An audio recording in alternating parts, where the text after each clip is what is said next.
All right, it is 1 hour and 11 minutes into the stream, and we are going to start. I know I started it a while ago, but I had some technical difficulties. I had to stop for a little bit. I wanted the stream to continue because I want people to be reminded that it's Sabbath. I don't get to stream on Sabbath Eve very often, so I wanted to start tonight and just let it run for a little while, see if I could get some people to sign in. I did miss some folks already who have already visited and left. Evan Smith, hello, good evening to you. Happy Sabbath to you. Chicken a la King said hello. God bless you and hello to you. Deborah of Christ stopped by. She said hello. Happy Sabbath to you, dear. Excuse me. Pause for Pot stopped by and said only white people can hear the audio. Yeah, I hope you all did. I apologize that I wasn't able to start chatting with you folks earlier, but I wanted to just get the stream started. Hopefully some people will chime in. We'll see. In any case, God bless you all. Happy Sabbath to you all. I know that it has been quite a while since I got to chat with you all last. I know an enormous amount of things have happened since the first Trump assassination hoax. And it's been embarrassing and just pathetic to listen to all the conservatives and even the pro-white channels who think they're based and think they're alpha male and whatever.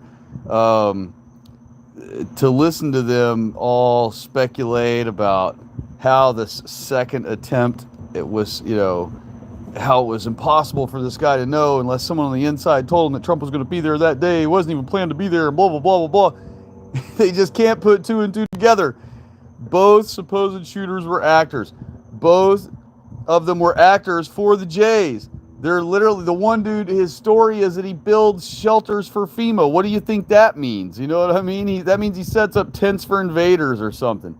So, I mean, they're telling you right in your face they work for the government. They're actors in commercials. They're,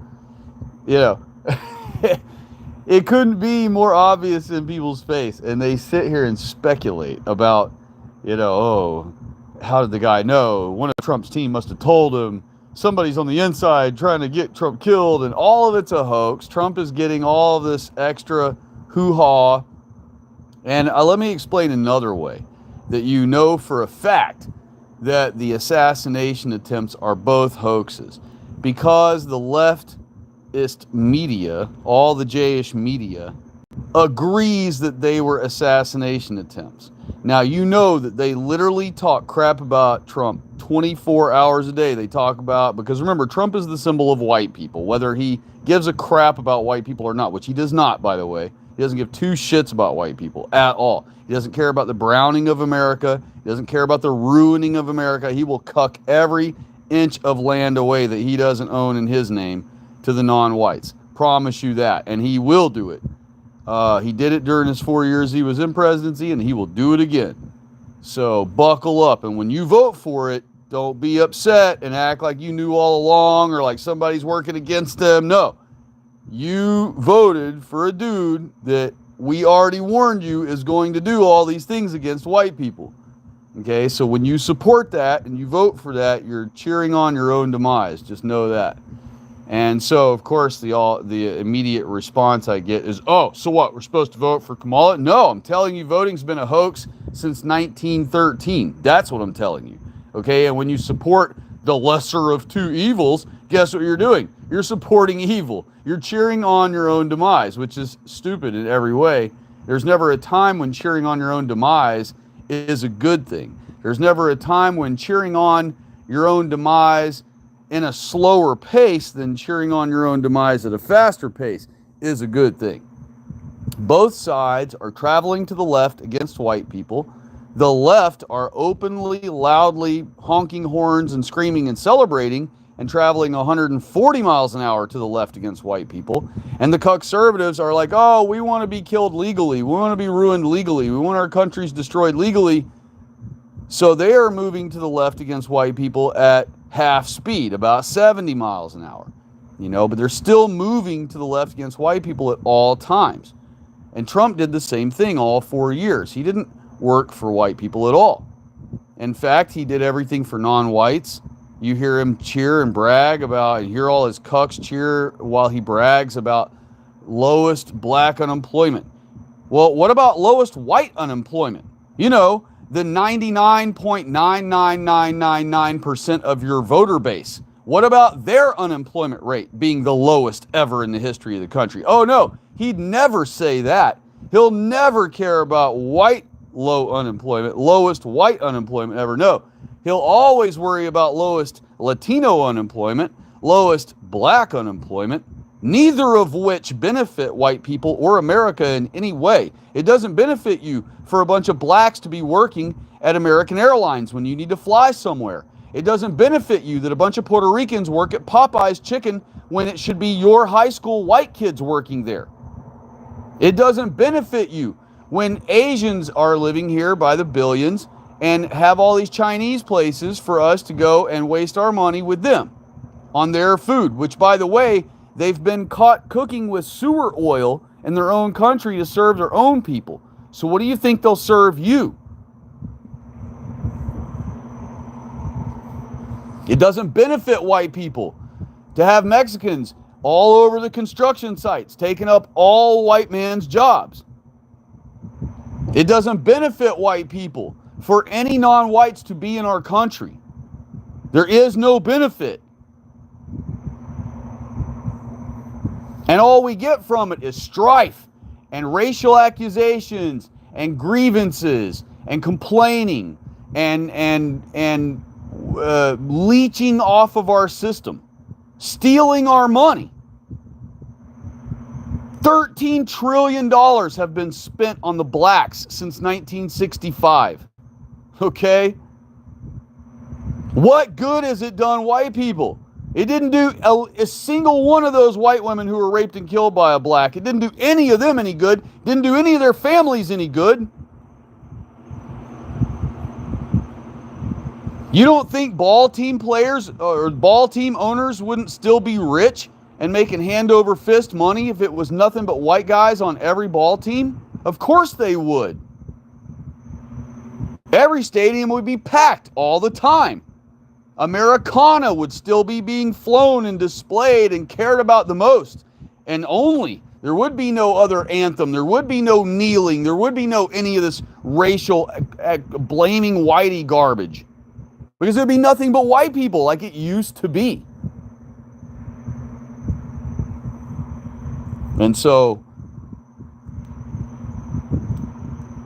for all the cucks who think we're going to vote our way out of this or shoot our way out of this or whatever you think, it's not going to happen. You're not going to get politicians who hate our guts and sell us down the river to change the way they're working against white people because they finally say the word anti-white one day, which, by the way, CNN has said 10 years ago on videos. So everyone that hates us has said anti-white at some point. It doesn't matter if we get them saying anti-white. Doesn't matter. They're still working against white people. They're still obeying the Jews. They're still doing everything against white people they planned on doing from the get-go, from the beginning. Ab initio. It's still going to happen. Doesn't matter if you get them to say the word anti-white. That doesn't mean crap.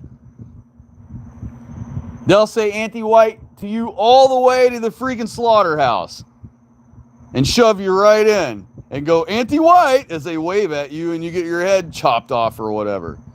Doesn't matter. What matters is pleasing our God. And that's why folks like that are still cucked. Because they don't look to God and they don't look to Christ. They look to themselves. They look to their high and mighty. They look to their intellect and their lexicon and their stupid shit that's never going to work. Okay, God has placed this curse upon us. Read your Bible. He does it to Israel every time we start idolizing, committing idolatry. Okay? How does that happen? When we start idolizing non-whites in this case. Before, it wasn't idolizing non-whites. Before, it was idolizing random gods. Okay, but now we have a new modern way of idolization where we idolize non-whites. Okay, our sports cucks, they all watch blacks play sports. They call it their team, and they say, we scored 3 touchdowns before the first half was over. You know, all the while, they're not talking about white people. They're talking about blacks. Our God doesn't want us watching blacks. Our God doesn't want us promoting blacks and making blacks have prominence in our land. Our God doesn't want us watching blacks in front of white children, so that these white children are brainwashed into idolizing blacks right along behind us. Our God doesn't want us playing their nog noises out of our stereo. You're not supposed to start twerking when some stupid rap song is imposed on you in the gas station.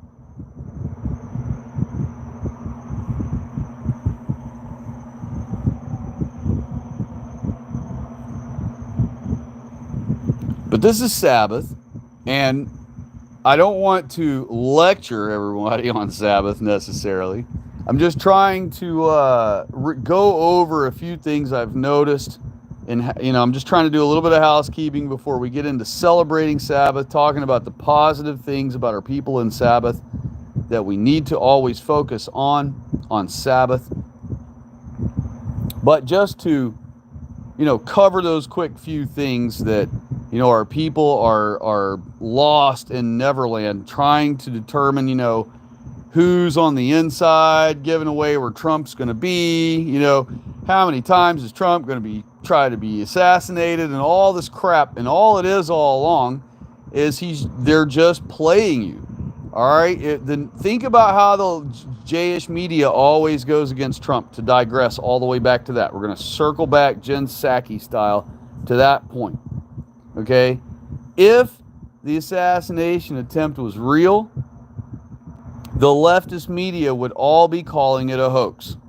Okay, remember, you already understand this, that anything the Jays present to you in the news is a lie. Truth in movies, lies in the news. That's the rule.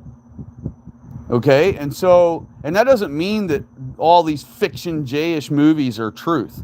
Okay, it means that they throw Easter eggs at you right in your face of truth, things that you are not taught in school, that you're taught the total opposite of in school, that you are demanded to believe and repeat in school. Otherwise, you're called an idiot or dumb or a failure, or you don't pass the grade, you don't pass the test, you don't go on to the next level in your schooling.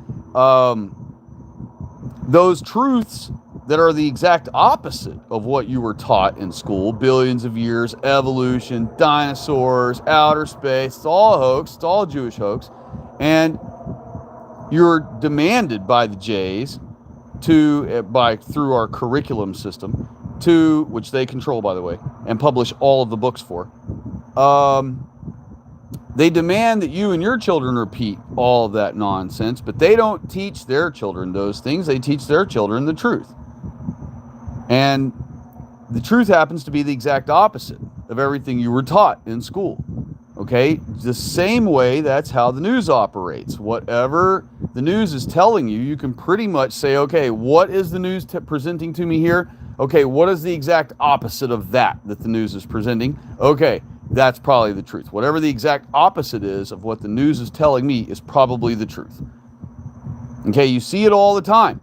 You who are conservatives who may tune in and listen say it all the time too, that the media are the enemy of the people and that everything they tell you is the opposite of the truth. And that they're always victim blaming, and they're always pandering to the suspect, the criminal. They're always making the criminal become the victim. The poor guy, he had to rape and kill the lady because he was getting bread for his family. And so, because we see the news also plays along with the Trump assassination attempt, you saw it on YouTube yourself. As you would scroll on YouTube, you would see that there would be a section that normally would say breaking news, but instead it said Donald Trump assassination news, Donald Trump assassination attempt news or whatever, right? And it was a section on YouTube. It probably still is there tonight because of this second hoax. So there has continually been this not ticker, but a left to right scrolling option in your subscriptions list or on your homepage list as you're scrolling along that says Donald Trump assassination attempt news. And it has all the different, like Forbes and whoever, Associated Press and NBC and ABC, and it has all the little different news articles from all the different leftist, anti-white, J-ish-owned media companies who were always anti-Trump. They're always saying whatever Trump says is a lie. They just got done telling you when Trump said that Haitians are eating cats and dogs in people's neighborhoods. What were the leftist media saying? They were saying, oh, Trump's a liar, Trump's wrong, fact check, that ain't true, da-da-da-da-da. The exact opposite of what is true. Haitians really are eating people's pets, you know, and it's the exact opposite of what Donald Trump would say. All right, but here we have, when it comes to the assassination attempts, both of them, all leftist news in conjunction agrees that yes, it's true, and that it's, and here's some news about it, right? 24 hours a day, they're running little articles about it. But meanwhile, it would be in their best interest to declare that he's full of crap and that he pulled a hoax on everyone, or tried to, but they're busting it and they're fact checking it. Okay? It's very easy to fact check that a .556 round will not just perfectly pierce through an ear. It will obliterate an ear. It'll turn it to vapor. It'll blow it to smithereens.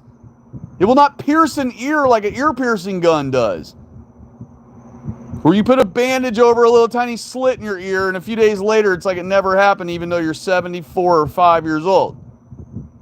Which would mean that your ear would be purple, it would be black and then purple and then blue and then red and swollen like hell for days and weeks before it healed. But why? Because you're 75 freaking years old. And not only that, because a .556 round would utterly obliterate your ear. It would turn it to vapor. That's why you don't see anyone proving that that really happened by having a buddy shoot a .556 round through their ear, because they know for sure it's just going to pierce a hole in their ear, and they'll just man up and deal with it like Trump had to for a couple of weeks and wear a bandage on their ear, and then they'll be healed from it. What's holding you back from proving that it really happened?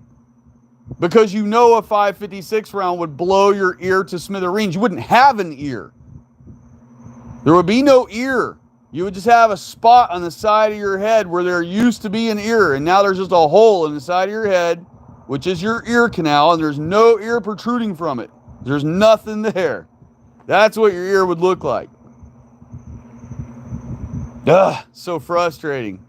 Watching all these cucks that own guns, they know for a fact that the .556 round would do no such thing. And their freaking idolatry of this guy will not allow them to accept reality, you know? And so, but the leftist media agreeing that this is real is 100% confirmation. Should be for anybody who has a 3-digit IQ who is pro-white already. It should be an immediate, obvious, super obvious thing that all leftist media agrees that the Trump assassination attempts were real. Now, they have had certain people declare that it was a WWE stunt, just like I'm telling you it was.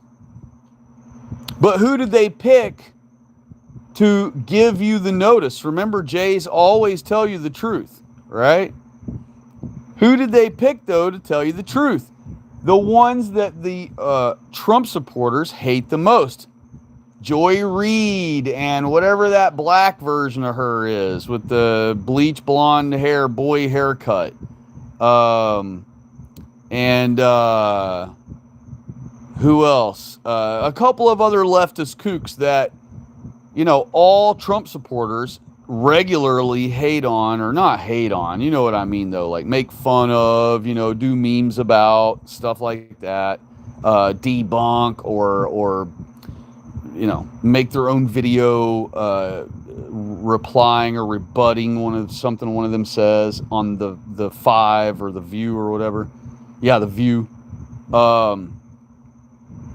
Whoopi Goldberg, all those garbage twats, those are the ones that they will use to give you notice that, hey, it was a hoax. It was a WWE stunt. It was a ketchup gag. But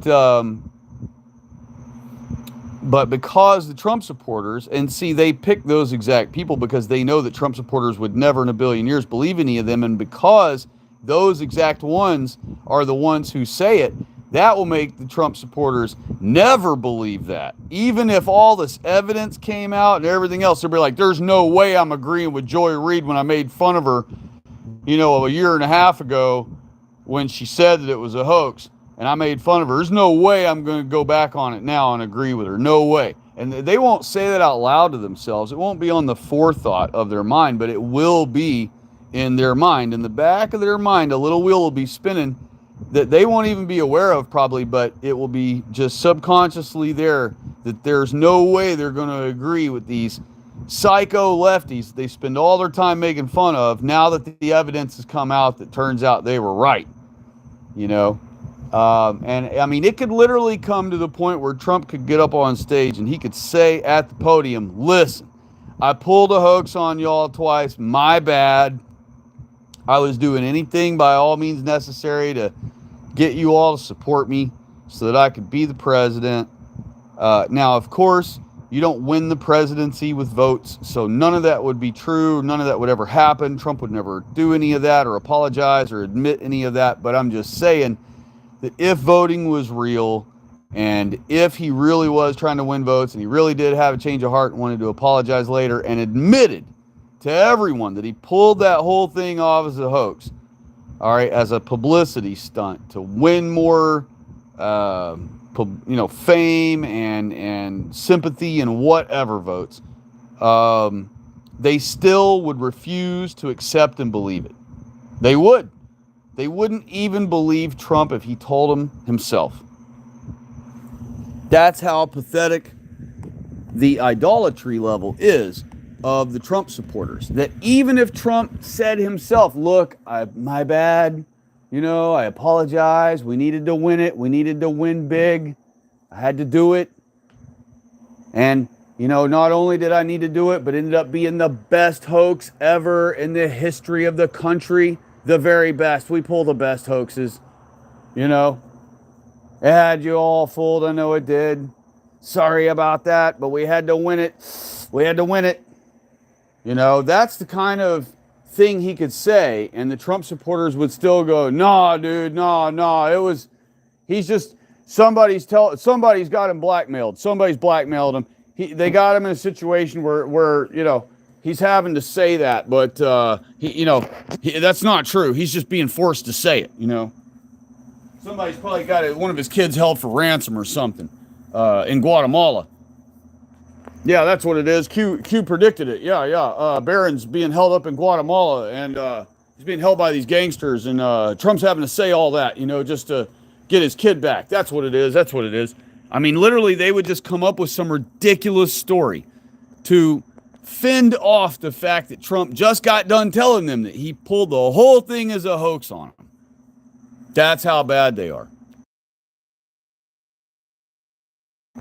And I hate to say that about my own people, Again, I don't want to have to be anti-Trump. I'm not anti-blonde hair, blue-eyed alpha male running our country. That's exactly what we need. That's what we're supposed to have at all times. Almost every president before Obama had blue eyes, and most of them were born blonde, whether they were blondes as they got older or not. And so that is what our country's supposed to be ran by, blue-eyed white men. Now, y'all don't get upset if you got green eyes or hazel eyes or brown eyes or any of that. Don't get upset now. But it's because blue eyes are the colors of Christ. All right, those are Christ's eye color. It is the envy of the world, not only because it's the most desirable color, but because it's Jesus Christ's eye color. All right, and Jesus is the king of our people. And so, as representative of our people, as leader of our people, it should be a blue-eyed white man at all times.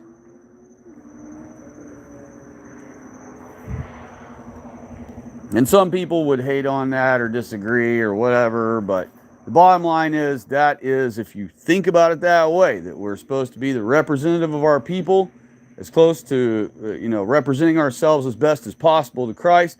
We should have blonde hair, or don't have to be blonde hair, but we should have a blue-eyed white man running the country. And that's how it usually always was. And so we need to restore our country back to its proper state. And we won't do so without keeping Sabbath. And that's the whole point of me running the stream tonight. I'm going to cut it off soon. But I wanted to start this tonight because even though I couldn't join in with you folks earlier, and hello to anybody who's chimed in. Rooster Cogburn is here. Hello. And I will read your statement here in a moment. Evan Smith chimed back in. Hello. Hello to you. God bless y'all. Happy Sabbath to you all. Pause for Pot, Deb of Christ, Chicken Allah King. Hello to all of you, and God bless you all, and happy Sabbath to you all if you have chimed back in since. Got some racers. Wow, those bikes must be really loud because that highway is a long way away from me. And that was super loud. So, God bless you all. Happy Sabbath to you all. In fact, let me just read real quick what has been said. Now, I did read earlier. I had read all the way up to Pause for Pot's messages. But Evan Smith has chimed back in and he said, hey, man, thanks. Your 2-hour ASMR video was how I got J-woke. Oh, well, God bless you, man. Awesome. It was the quote from the Talmud that got me. Vile trash. God bless you, sir, and welcome to your family that has been your family all along. And now you've discovered us. That's all. And so God bless you for discovering your family. We are your kindred people. We are your direct family and what God calls us in the Bible, your neighbor. And so very pleased to hear that you have become awakened to the understanding of the J problem.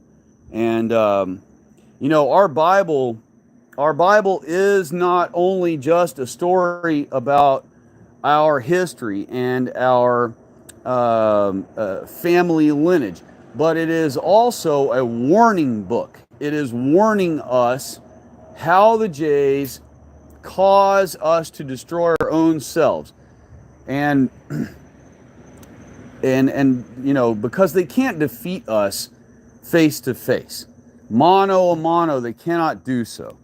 So what they do is they trick our women and children. They take over our schools. They take over the socialite things that our women and children get involved in.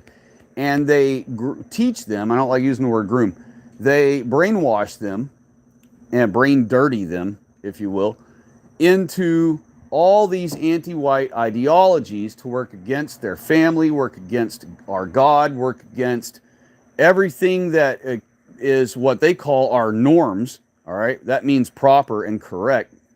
And they openly try to destroy those things. And so the Bible warns us about this group, and it doesn't warn us about any other group. It doesn't say, like in Titus 1:14, Titus 1:14 literally tells you, paying no attention to Jewish fables. That's the quote, okay? What are fables? Fables are lies. That's what fables are. And so you'll notice in Titus 1:14 that the Bible doesn't warn you about any other race's lies. It doesn't say, and the Chi-Coms. It doesn't say, and the Russians, or and the Germans, or and the Nazis, or and anybody else. It says, one group only. Pay no attention to Jewish lies. That's what it says. And so over and over and over again, all through the New Testament, Matthew, Mark, Luke, John, they're it is describing the story of how the Jays were already ruling over our people as imposter white people, okay? Calling themselves our elders, calling themselves the elders, implying that they are our elders, when they are not our elders at all. They're not even a part of our race. You can read all through Matthew, Mark, and Luke, and John, where they were trying to get Christ killed. They were trying to kill the apostles. I mean, literally our Bible only warns us about one group over and over and over and over again. And so,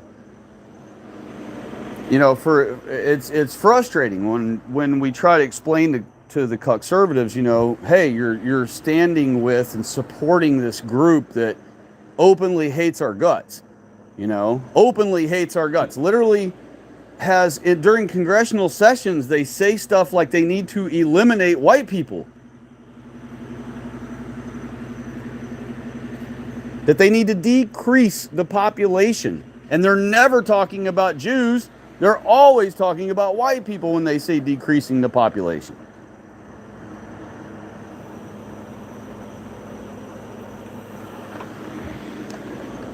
We show the conservatives that every organization that is flooding our country happens with millions of non-whites, happens to be named Israel and or owned by a Jewish company, but most every time on almost every coast of every country, when you see non-whites being given dinghies to float ashore and given life jackets and given credit cards and all this crap, they get it from a company called Israel. And we explain this to the conservatives, and they don't care. They're just, no, don't care. You know, and part of the reason why, not only do they not want to admit that they've been cheering on their own demise and their own enemy all along, but they also don't care about the browning of America. They really don't. A lot of conservatives do not care about the browning of America.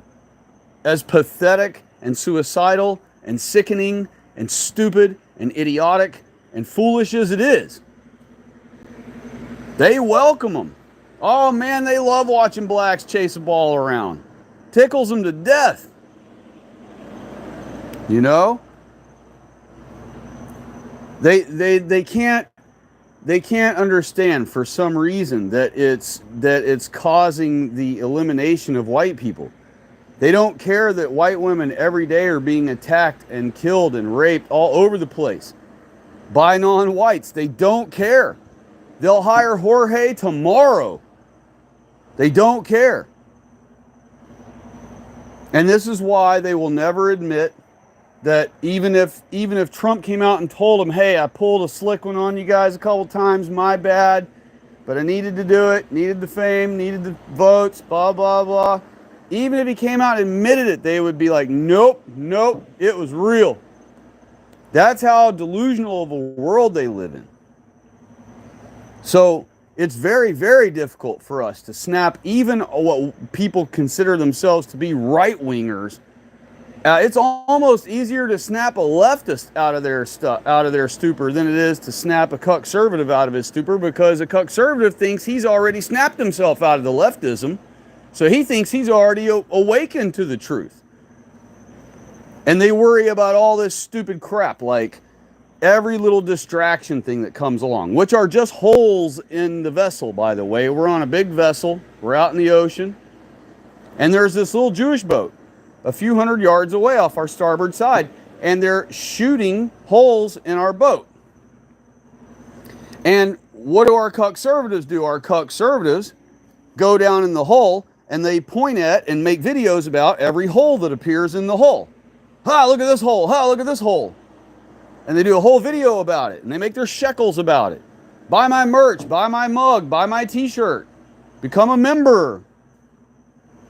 Give me a financial gift.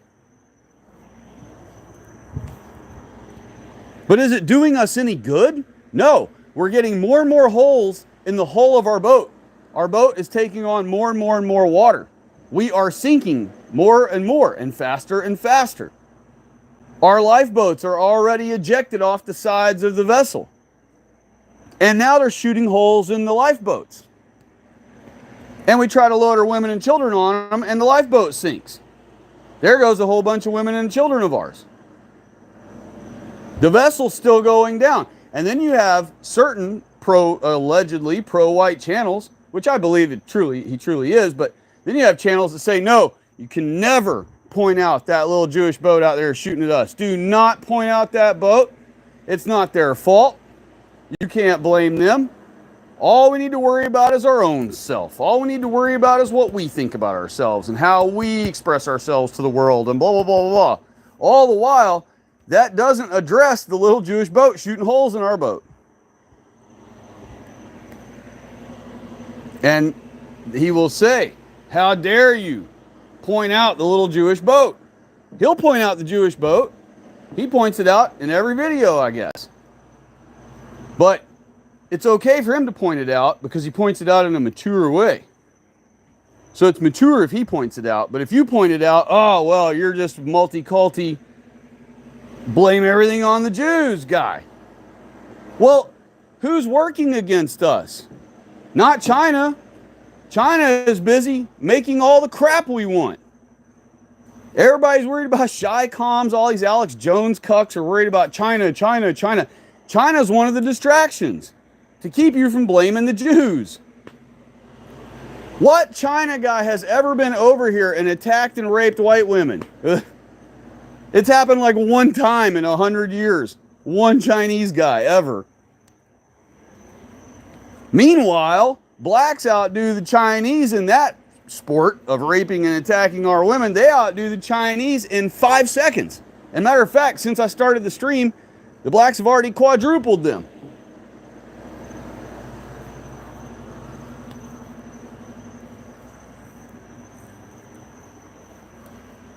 And yet, we're supposed to not notice. We're supposed to not say anything. We're supposed to just worry about ourselves, worry about the holes in our boat. Well, guess what? They have endless ammunition on that little shitty boat. And they're going to keep shooting the side of our boat. They're going to keep putting more and more holes in it. And so that's great for the cuck-servatives. The shecklers on YouTube, oh man, they love that. Salty cuckers in business forever as long as the Jews keep shooting holes at our boat. Same thing with all the others. Because they get to make a video each day about the new hole in the boat that the Jays have shot in our boat. And instead of pointing out that the Jays are the ones shooting the holes in the boat, nope, we're just going to focus on the new hole in the boat. And how do we plug it? You know? Let's talk about plugging it. But the problem is some of the holes, most of the holes, can't be plugged all the way. The holes are too big to be plugged with our plugs. And we only have X amount of plugs, and they have unlimited supply of ammo. So eventually, the whole entire side of our boat that they're shooting holes at is going to be completely gone. It's going to be nothing but plugs glued next to plugs, glued next to plugs. There will be no side of the boat. And then we're going to run out of plugs. And then the boat's just going to go all the way in. We cannot keep focusing on the holes in the boat, the new holes every day being made in the boat. We can notice them. We can try to address them too on the side, but we need to address the little Jewish boat, shooting the holes in our boat. That's what we need to address. I mean, I've tried to explain it 50 different ways for people. You know, his cucked idiotic argument is that we've blamed the Jays multiple times, and look where it's gotten us. We're still being attacked by them. We're still being invaded by them. Yeah, but every single time that we did round them up and remove them from our country, we enjoyed decades or sometimes centuries in certain countries of peace and tranquility and high trust, all white society again, before a Jay or multiple Jays would ever invade and impose themselves and impose their way back into our country, right?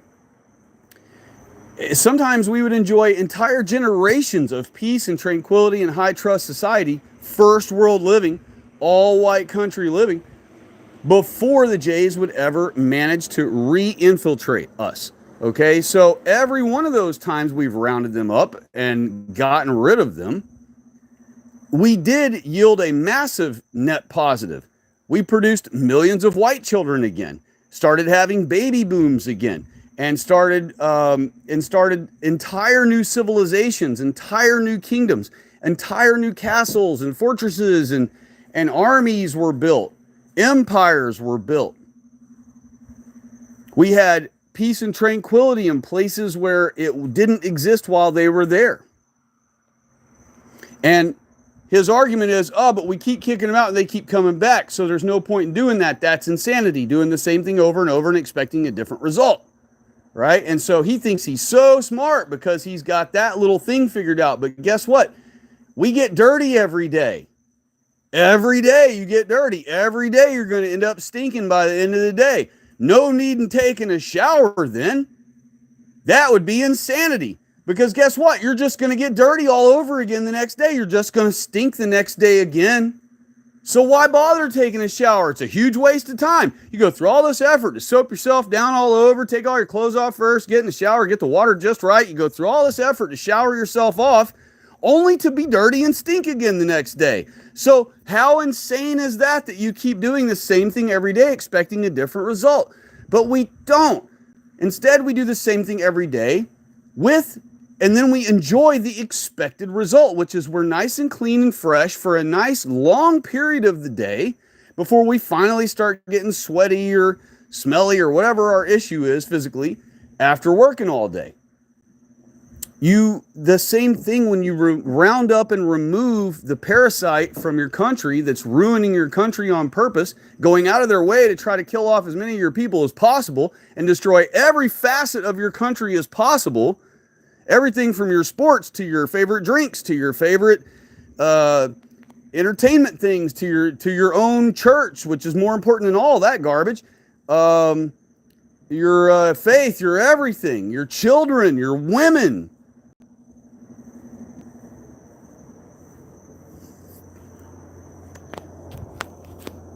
And to round them up and remove them erases all of those problems. It erases all of the blaming Whitey for everything. It erases all those things. And yeah, they may come back someday, just like you're going to get dirty and smelly the next day. But you just clean house again. Your house gets dirty. Your car gets dirty. No need in washing it. It's just going to get dirty again. No, you go ahead and wash it, and then you enjoy the time that it is clean. We have to do the same thing. We have to wash our country of these invaders who are utterly destroying every single thing. There's almost nothing left to save. All of our monuments are gone. Half of our beautiful white girls are dead in the grave now, that were supposed to be in their 20s now, in their teens right now, in their 30s right now, producing multiple white children. They're dead.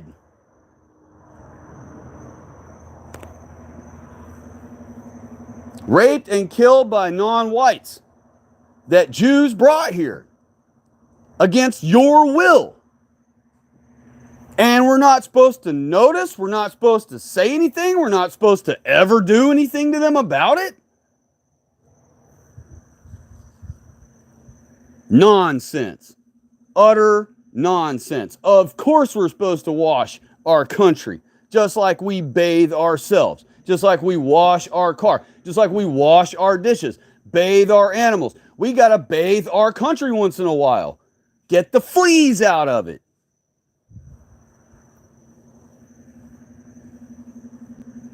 And instead, our country is overridden with fleas and ticks and diseases and sores and scabs and pus running all out of our skin. And the conservatives are like, nope, got to support. We got to stand with our fleas and ticks. We got to stand with the fleas and ticks. Hey, they're here fair and square on the dog. All right, they're here on us fair and square. All right, legally.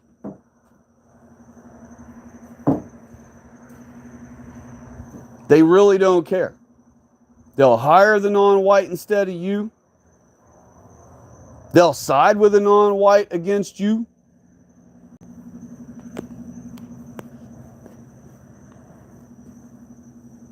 So Sabbath is our most important, most critical thing, because it is the one thing that we can supersede all this stupidity, go directly to the source of the problem. Our Bible tells us, never relax around the J's. You know, everybody has the around blacks, never relax. Well, it's really, you're never supposed to relax around J's either. And that's what our Bible warns us about. Around J's, never relax. And the other thing our Bible tells us is keep God's Sabbath. That pleases him. Don't you want to please God?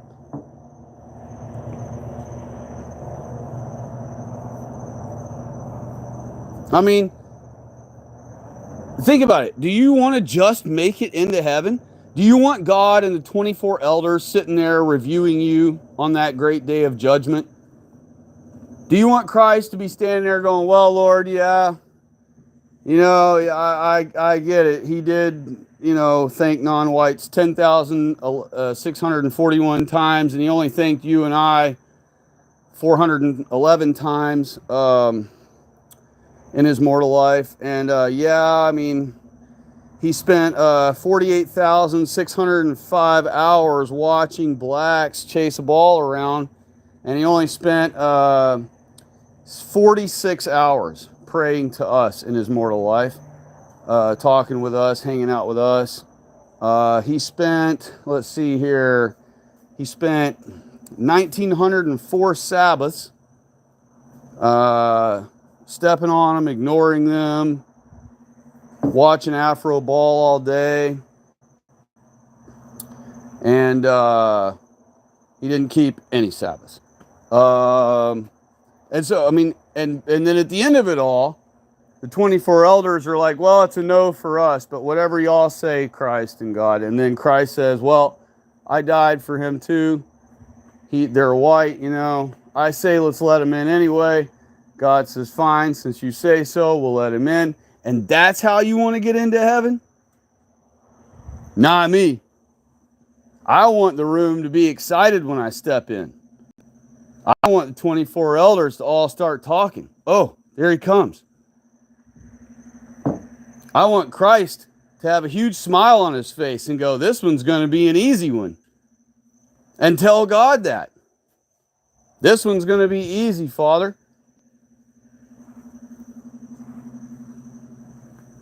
And then everybody just agrees. Yeah, it's a yes for me. Oh, absolutely. Heck yeah, welcome in. Woo! And they all celebrate and clap for you as you coming on into glory. Isn't that how you want to enter heaven? You hear these fools talk about, if I can just make it in, man. Well, I used to think like that too, until I finally snapped out of my stupidity. I'm like, wait a minute. There are people who are called great in heaven. You understand, while Job was alive on earth, God called him perfect. Out of God's own mouth, God said Job was perfect. And he said that about other men of God, by the way. And Jesus' apostles told us to live perfect.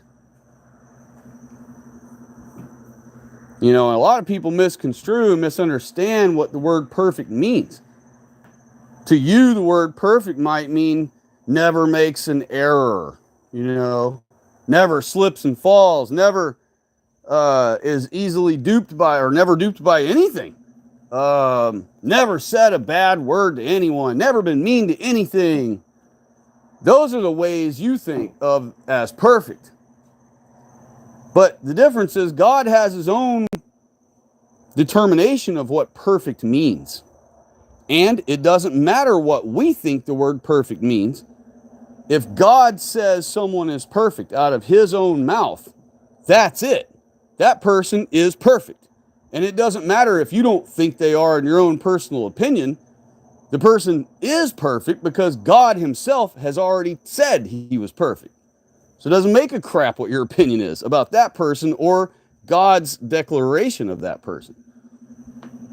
And so you can be called great in heaven in this mortal life right now. That's the goal. And when you're called great in heaven, you are perfect in God's eyes. And it doesn't matter if you've told a lie. It doesn't matter if you've been duped or slipped and fell in a hole because you weren't paying attention, or crashed a car when because you got caught off guard or whatever. None of that makes you imperfect. If God declares that you're great and God declares you're perfect, that's it. You're perfect. It doesn't mean you're better than anybody else. It's not a comparative. It's not a relative thing. It means that you're serving your purpose as intended. You're functioning as intended. God created you. God expects specific things of you. If you perform those things correctly, you are perfect to God. And that is why the apostles encouraged you to be perfect. They wouldn't tell you that if it wasn't possible.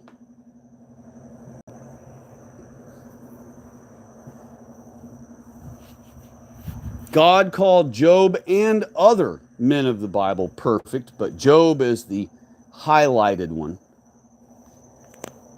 He's the one who took the most negative downfall upon himself, but still was called perfect by God. I want you folks to be called perfect by God. How could you possibly ever be called great and called perfect by God? Simply obey.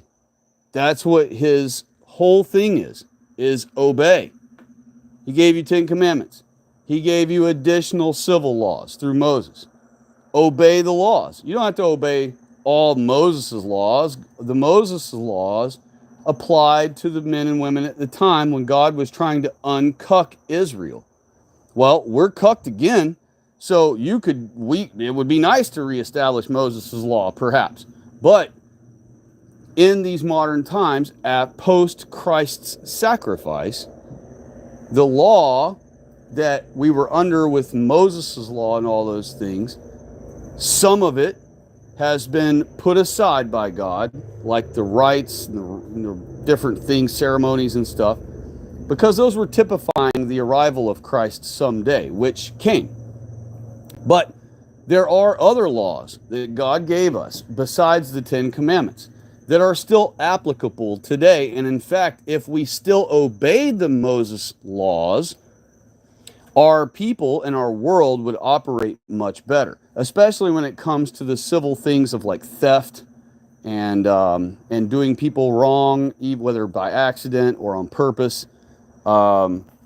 If we followed those laws to this day, our country would be a tight running ship right now. And it wouldn't be militant. It wouldn't be like how people envision, like, very staunch and unhappy. No, it would be very colorful and wonderful utopia, full of bliss, where our children and women could roam freely again like they used to when we enjoyed an all-white world in the 1980s. So if we focus on Sabbath first and foremost, all right, before all the other things, before naming the nose, pointing out the little Jewish boat shooting holes in our boat, before we even do that, we have to please our God first.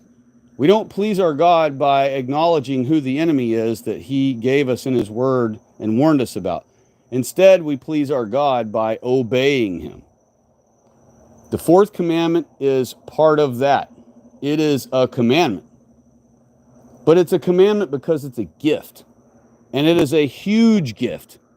You're always probably rolling your eyes about these non-whites, how they come over here, they invade in our country, through the Jays, by the way, and then they demand that they want a day of recognition, and then somehow a couple years go by and that day turns into a whole week of recognition of them. And then all of a sudden, wouldn't you know, you're like, wait a minute, wasn't it like a week they used to have? Now all of a sudden it's a month? What? How'd that happen? So a week goes to a month, right? And so I know that y'all are getting fatigue of non-whites having these non-white week, non-white month, and all this crap in our own country where they don't belong. But if you just would celebrate your own Whitey history month, or Whitey history day, every seventh day, that is what Sabbath is. Sabbath is Whitey's history day. It's White History Day. And we get 52 of those a year, plus new moons, if you want to celebrate those as well, because we will be celebrating those in the new earth. So, Sabbath is not only a gift and a commandment, but it's our history days. And we get one a week. The non-whites don't get a history day every week. Only Whitey does. Sabbath is only for us. And so, if you would just learn to appreciate those every week, appreciate your Sabbath for what it is and what it's supposed to be appreciated as, it will not be a burden. It's supposed to be a delight, and it will be a delight. You just have to uncuck yourself from the way the world has trained you to live. You know, you weren't supposed to be stepping all over God's Sabbath every week. You were just screwing up and doing so. And I'm coming along to warn you that that's what we've been doing. I was guilty of it too. I haven't kept Sabbath my whole life. I had to accept that I was wrong, and I had to apologize. And guess what? Tonight, when I did my Sabbath prayers early, by the way, I was a good boy and did my prayers early today, right at the beginning of Sabbath. I hope you folks do too. If you have not done them yet, turn the volume all the way down on this stream right now and go ahead and do yours. But definitely do your Sabbath prayers every week and thank Him for all the things you can possibly think of in your life. Thank Him for being born a part of His covenant people. Without that, you have nothing. Thank Him. If you are blessed to have the color, if you were blessed to be born in the colors of Jesus Christ, if you're a blonde-haired, blue-eyed person, you're supposed to give Him, God, an additional thanks for being blessed to be born in the colors of Christ. It is a higher mortal gift. Okay, and it doesn't mean that you know, I think blonde-haired, blue-eyed people are better than everybody else. It is a gift from God. The highest mortal gift from God is giving someone to be born in the colors that Jesus Christ was when He walked the earth of man. So, you should thank Him if you're a blonde-haired, blue-eyed person. You need to give God an additional thank you for blessing you to be a part of not only His covenant people, but then an additional thank you for being born in the colors of Jesus Christ. I recommend thanking God for the time frame He's placed you in the 6,000-year trial. You could have been placed on earth. Your trial could have been in 449 BC or 459 AD or 1411 or 1626 AD or 2,000 years before Christ. Any one of those times you would have lived, other than now, you wouldn't have had all the luxury and pleasure and comfort that you enjoy in this time frame that we live in right now. Touch button air conditioning, effortless travel anywhere, even thousands of miles with no effort on your part at all. Just sit in a chair while machinery takes you there. All these things you enjoy. On a hot day, a touch of a button, you can have a freezing cold drink to cool your insides. You don't got to climb to the top of a mountain where it's still cold in the middle of summer to get something cold. You just touch a button, bang, you have freezing cold drink. In the freezing cold winter, you touch a button and you're nice and warm. No effort. No going out and digging for firewood and chopping firewood and all these things. So I thank Him for that. If you have other blessings that position you in a slightly better position in life than others, let's say God blessed you financially, so you're doing very well financially, you have a good income. Always thank God for your income. Thank you, Yahweh, Holy Father, for blessing my income. That's what you should say. Thank God for any other positive attributes. If you're a lady with lovely, long, thick hair that people are always complimenting, thank God for your hair. It sounds maybe silly to you to hear that, but it's not. Okay, there are women who lose their hair due to illnesses. There are women who simply cannot grow thick, long, beautiful hair. I mean, of course they can grow it long, but there are some women who've been duped into not growing their hair out long, or they grew up with a mother who didn't teach them to appreciate and care for their hair and make sure that it looks nice. And so that they didn't teach them that, hey, your hair is an extension of the beauty of you as a woman. And beauty provides value for women. Beauty is like a woman's like key thing that she offers to the world in her prime. And that's why women dress up and like the whole concept of making themselves as pretty as they can be to present themselves in public. Whereas guys, we just slam some clothes on and go out the door half the time. All right, women know that beauty is an attribute of theirs. It's a gift to them from God.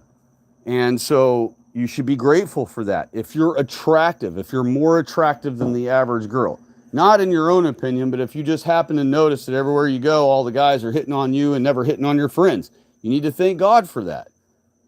It doesn't mean take every guy up on his offer. It means thank God for the fact that you've been blessed to be attractive to men. If you're a guy and you have zero problem meeting women and you've had a good woman all your life or whatever the case is, if you've had a woman for 25 years, thank God for her. Don't forget to thank God for blessing your marriage, blessing your wife. Thank God for preserving her. If he's kept her youthful looking for all these years for you, thank him for preserving her for as long as he decided to. We all have to age. We all have to become old looking. We all have to lose our youthful beauty. Every single one of us. There is no escape. Every person must lose their beauty. And so our beauty only exists if you have it at all. It will only exist at for a certain range of your life. And however long it extends, however long God allows it to extend, you should be grateful to God for that. Let's say you're unattractive and broke. What do you thank God for? Well, thank him for anything else that I don't know about you, that I can't mention. Okay, if you're highly intelligent, and then you're like, okay, but I'm not intelligent either. All right, well, then there is something positive about you, okay, that you can thank God for. And you need to be grateful for all these positive attributes that the Lord has blessed you to have. Because I promise you, it could be way worse. Starting with just the fact that you not being born part of our covenant people. What if you weren't born one of God's covenant people? What if you were born a little 4'11" Venezuelan? And a guy on top of that. Think about it, guys. How would you feel if you were born and grew up and you're only 4'11" or 5'4" or whatever, some Venezuelan dude, And that's not to say we should feel so bad for him that we welcome him into our country and cuck all our crap away to him. It's the fact that between you and God, you need to be thankful for the position you've been given, for the gift and opportunity you have been given. You weren't made a cat or a freaking non-white or a whatever. You were made part of the Adamites that Jesus Christ is coming back for, who's going to get to enjoy eternity with God and with all of the supernatural beings that God allows to exist in eternity. That's the biggest blessing of all. More so than all the other things is just being a part of God's covenant people. That specific blessing alone is what gives you everything. Without that, you have nothing. So make sure that that's always your first piece of gratitude you give God. Make sure you always thank him for blessing you to be a part of his covenant people. and then continue on with your other blessings. But that is what Sabbath is for, by the way.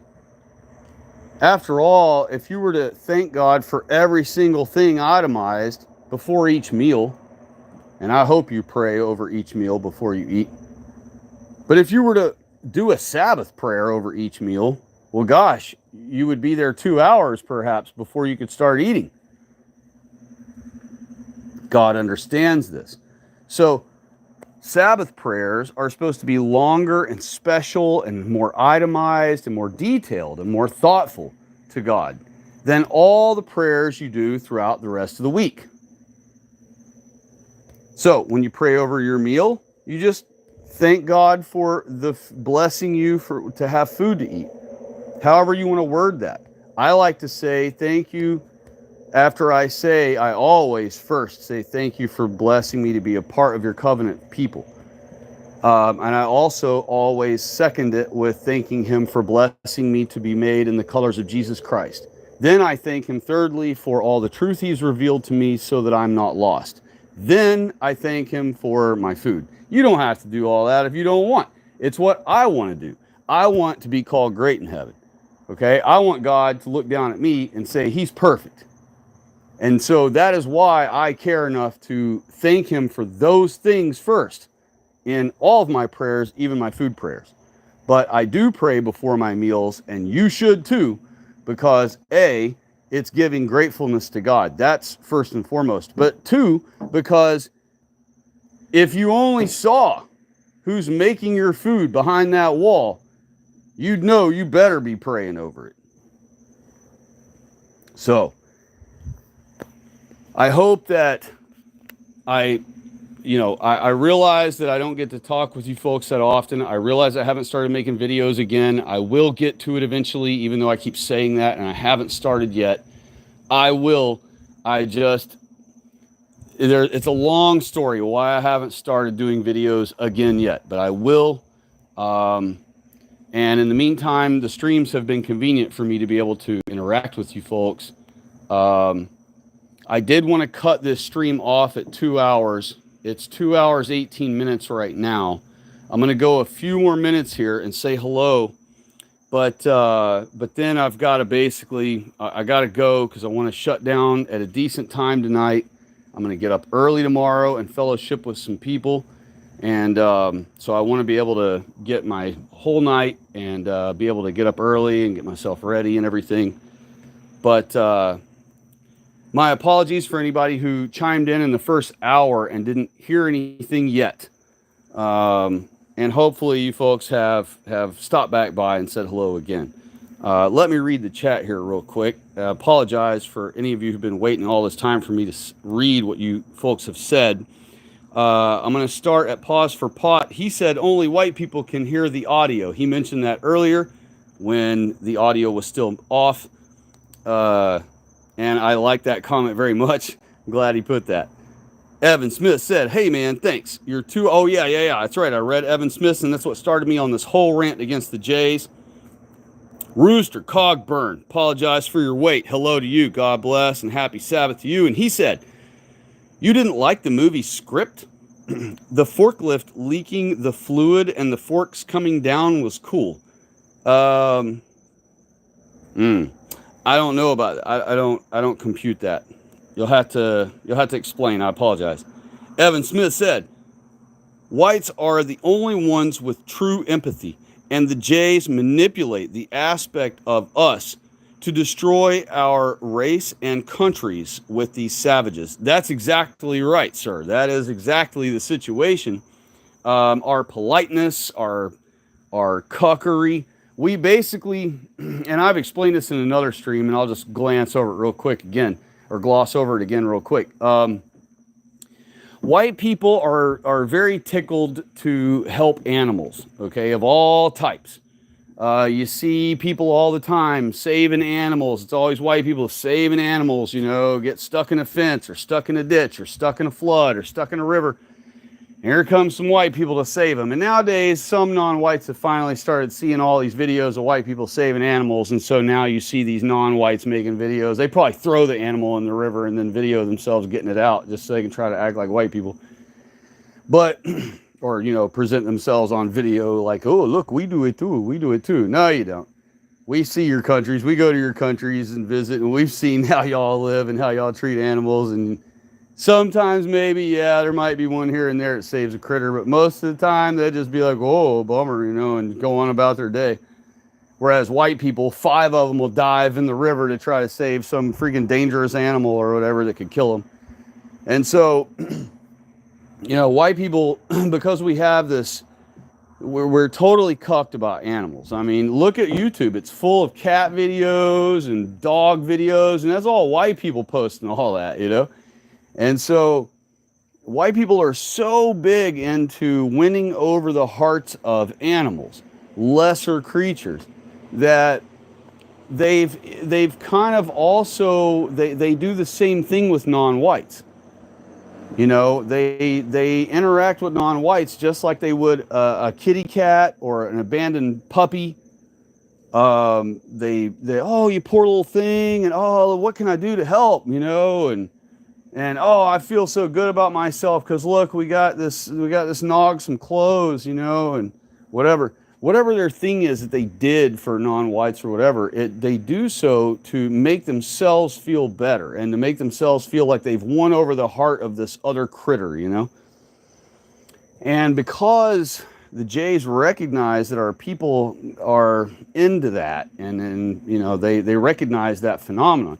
Jays don't give two craps about any critter or any people.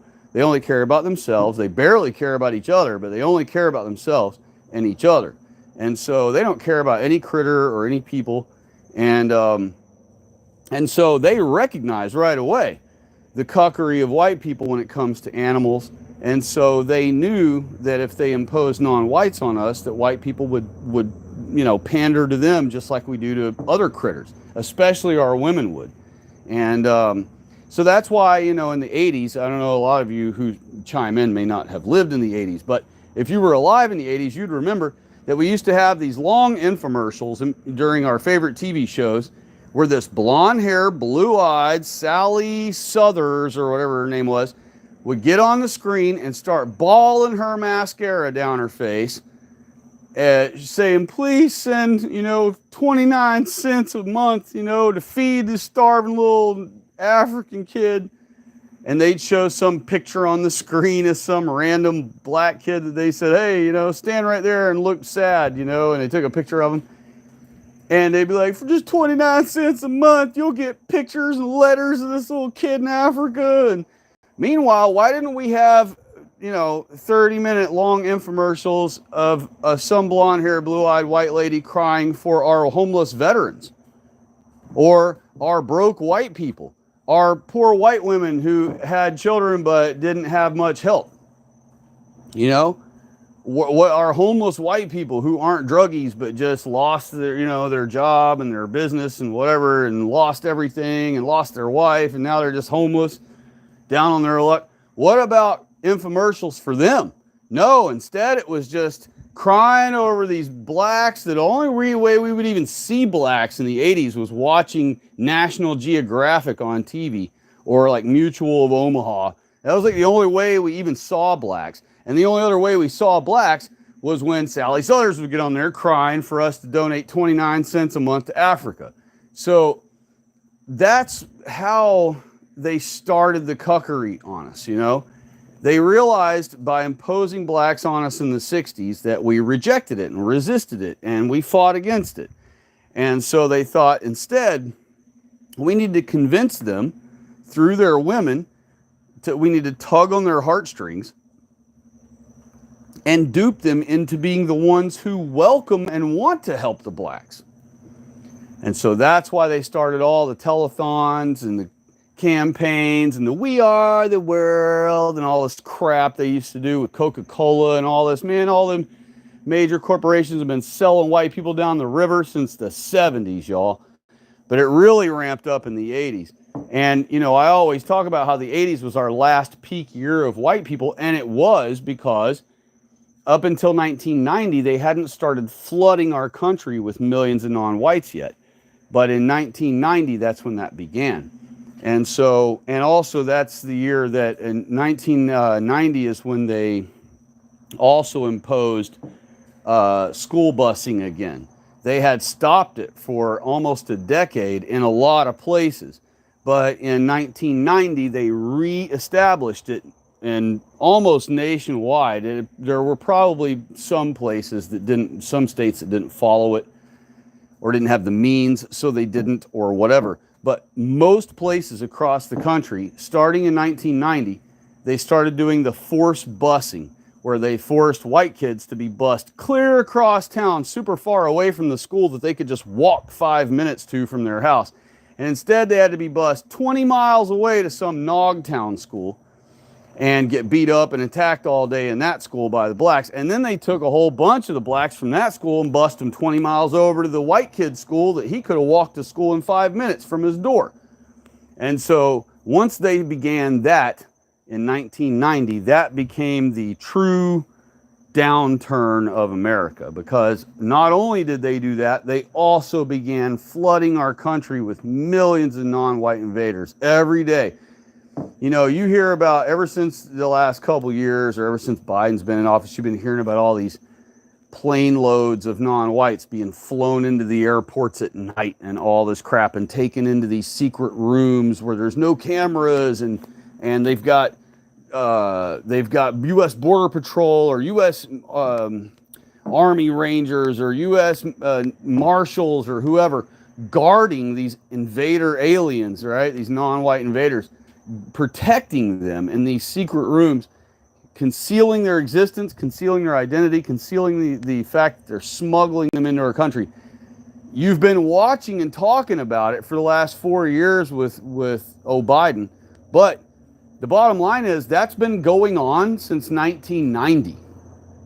Okay, since 1990, they have been flying in jumbo jet fulls of non-whites every single day to this country. They've got you worried about the southern border, and they show you footage of like 20 Mexicans trekking across the Rio Grande or something. That isn't anything. One airport, they bring in 2,500 a day. One airport times all the airports that are major airports in our country. All right, they don't just fly them into the coastal airports. They fly them from freaking Pakistan and land in Chicago or land in Delaware, you know, or land in whatever, the middle of the country, Montana. I mean, I recently went to Texas, you know, wasn't all that long ago, probably 6 months ago or so.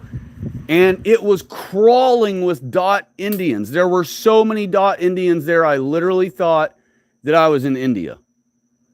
I mean, everywhere you go, every car next to you, when I was riding around in town, every intersection, you just look around you, is nothing but Dot Indians. Everywhere, carloads of them, not just one in each car. Each car would have a whole mess of them in it. India practically has moved to Texas.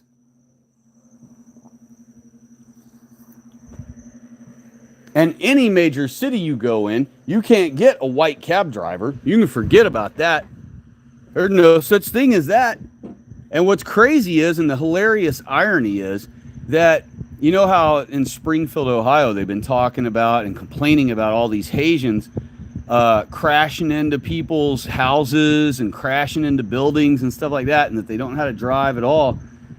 Yet they're given cars, and they don't have a license, they don't have insurance, they don't have registration, license plates, or anything, and they're just driving around all they want, and the government doesn't care and even encourages it and bought them the cars and everything. Well, all that complaining happening about them is a hilarious irony for the fact that any major city you go to, 95% of the time when you get an Uber or a cab ride, it's going to be a Haitian cab driver. So figure that one out. How are all the worst drivers, the worst driving country for the worst drivers from any country, and they come here and they become our cab drivers in all the major metropolitan cities? Figure that one out, you know? Evan Smith also said, it gets me so upset. Racial suicide. Yes, that's exactly right. That's all this crap is. And it's sickening, it's pathetic, it's idiotic, it's every negative word you could ever come up with. It's the most vile, stupid, foolish, moronic thing that anyone could ever be complicit with, you know? Why would, I mean, I can't compute it.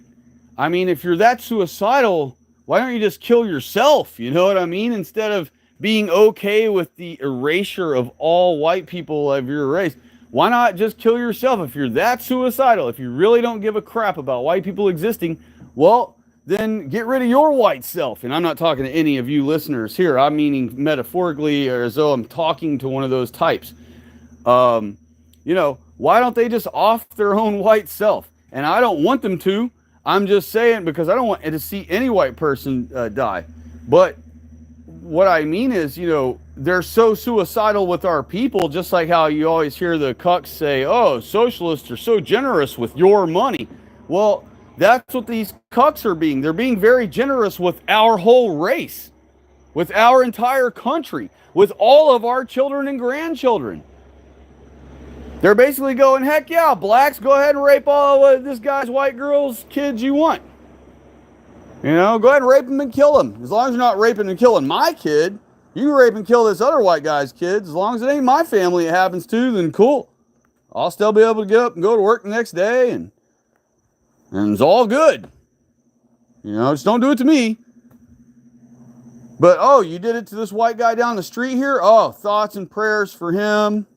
So sorry about your daughter, you know, your pretty little blonde-haired, blue-eyed white girl daughter there that was 14. Sorry, you know, she was savagely raped and beaten and strangled to death and died a horrific terrorized, you know, death. Sorry, buddy. Thoughts and prayers, you know. But didn't happen to me and my kids, so I'm watching the game tonight. I'm going to watch some more of those same ones that raped and killed your daughter. I'm going to watch them and cheer them on in front of my kids tonight when they chase the ball around in the grass. Ugh, makes me sick, bro. Makes me sick. Catch, Wreck is here. Hello. And he said, where's the video? Why is it black? Well, I don't use a video on the streams yet. It's because for convenience, I just use my phone and chat with y'all on the live stream, and so I don't have visuals to give you on these. Eventually, I will start doing streams where I offer visuals, but I don't like being trapped at a chair, and I like being able to pace around. So during these streams, I pace around in my yard and around my house and on my porch and all these places, and it's just more convenient for me to walk around and chat than it is to be stuck at a computer so that I can provide visuals. But I will start making videos again soon and things, and those all have visuals, of course, the whole time, because I'll be presenting you tidbits of info I want to show on the screen. So I will get back to visuals at some point, but with the streams, I mostly don't. So sorry to disappoint you on that one, but yeah, it's usually just audio only. Evan Smith said, that video of that J lady saying the countries of Europe will no longer be monolithic ones they once were and will learn to be multicultural gets my blood boiling. They're behind it all. That's exactly right.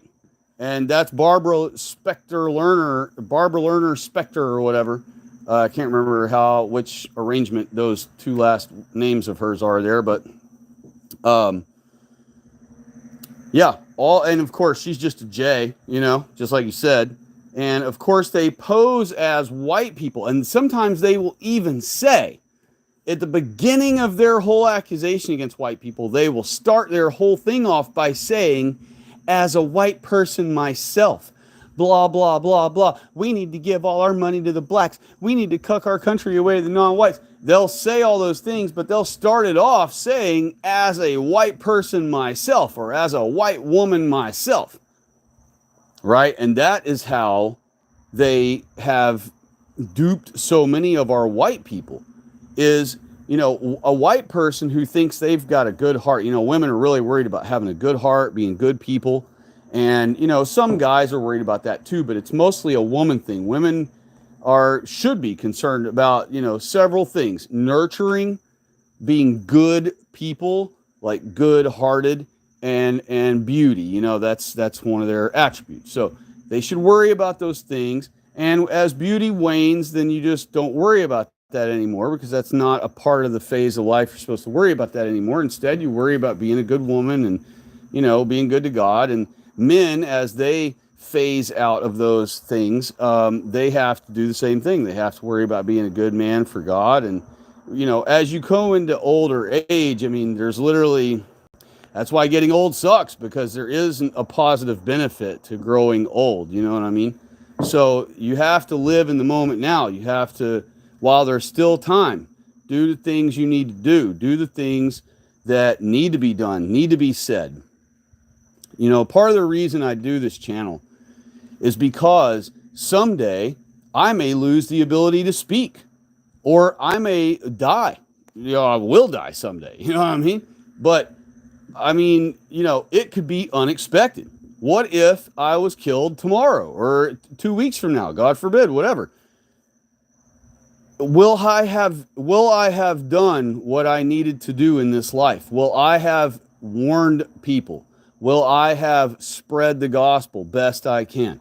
Will I have pleased God enough to be called great in heaven as I rest in Christ? Will I have done enough to declare that, for God to declare that I'm perfect? Those are the things that matter. And so part of the reason I started this channel, I honestly was kind of bowed out of YouTube. After I got booted off the last time, I figured, heck with it. They're just going to keep kicking me off. They're going to have me shadow banned so hard I'm never going to be able to get subscribers. And it did take a whole year for me to really get any subscribers at all. Now, of course, I started off, 10 or 20 or whatever, but I literally stayed at like 100 and something subs for a year and a half or more before I finally started, picking up more subscribers and things.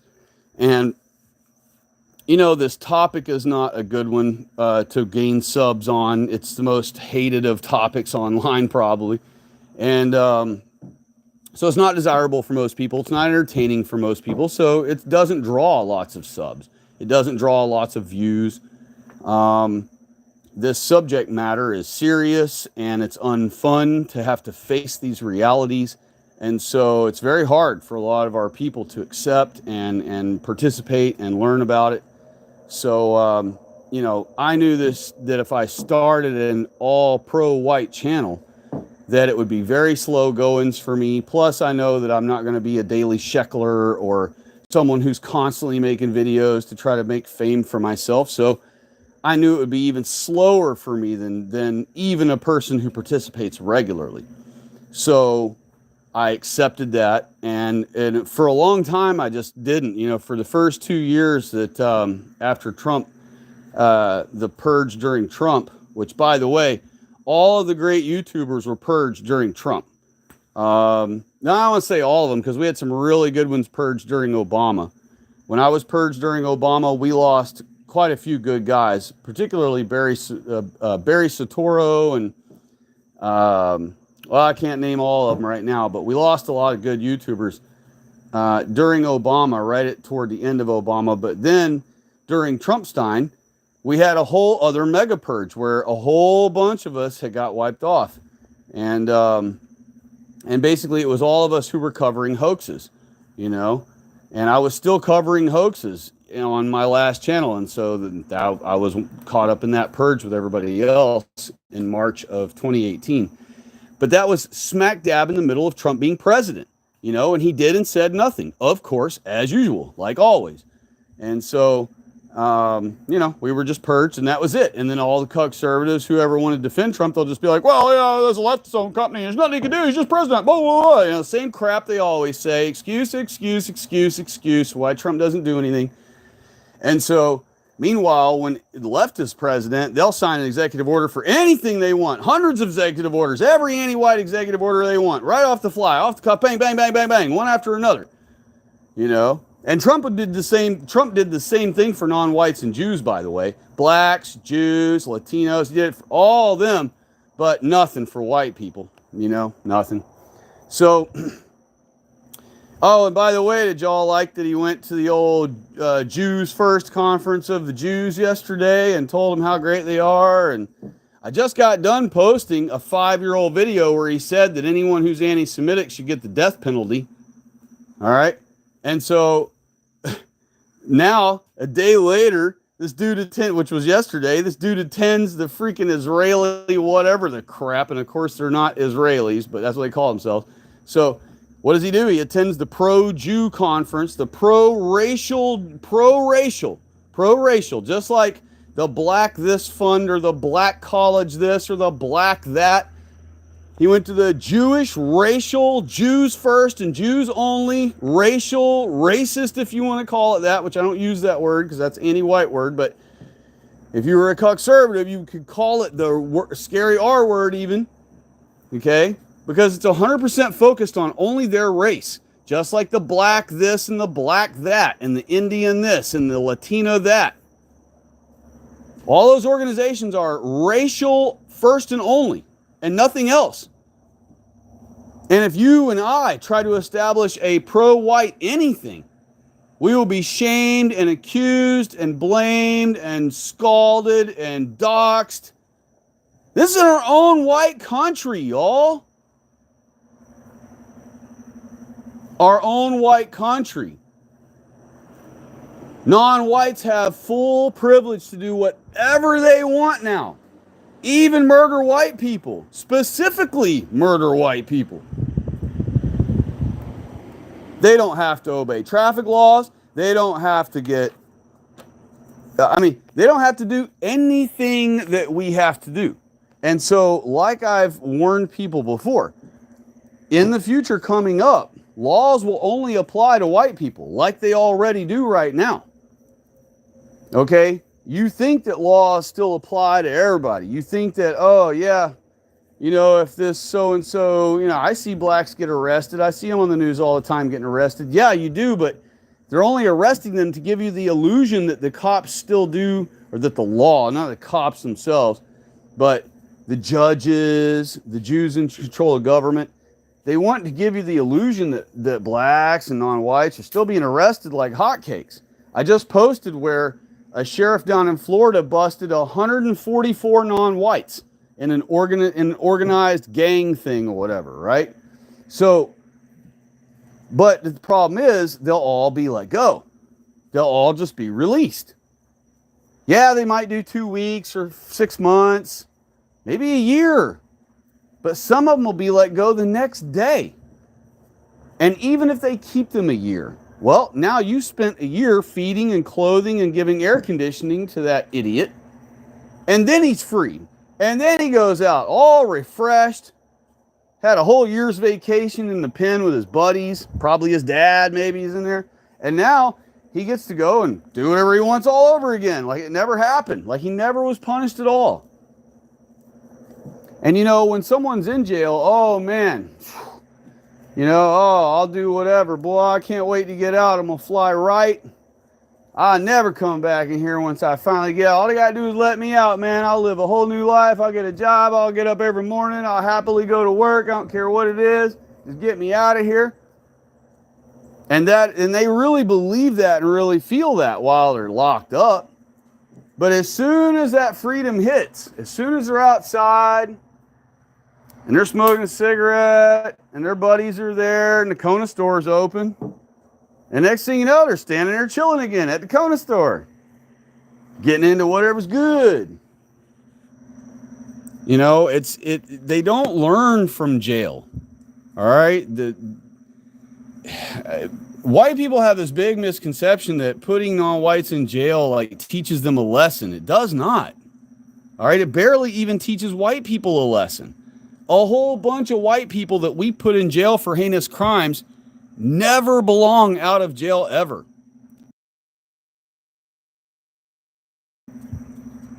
And if we were to let them out, they would commit terrible crimes all over again. So we already got enough of our own problems. We don't need to be adding and allowing Jews to add millions of more totally alien to us additional problems.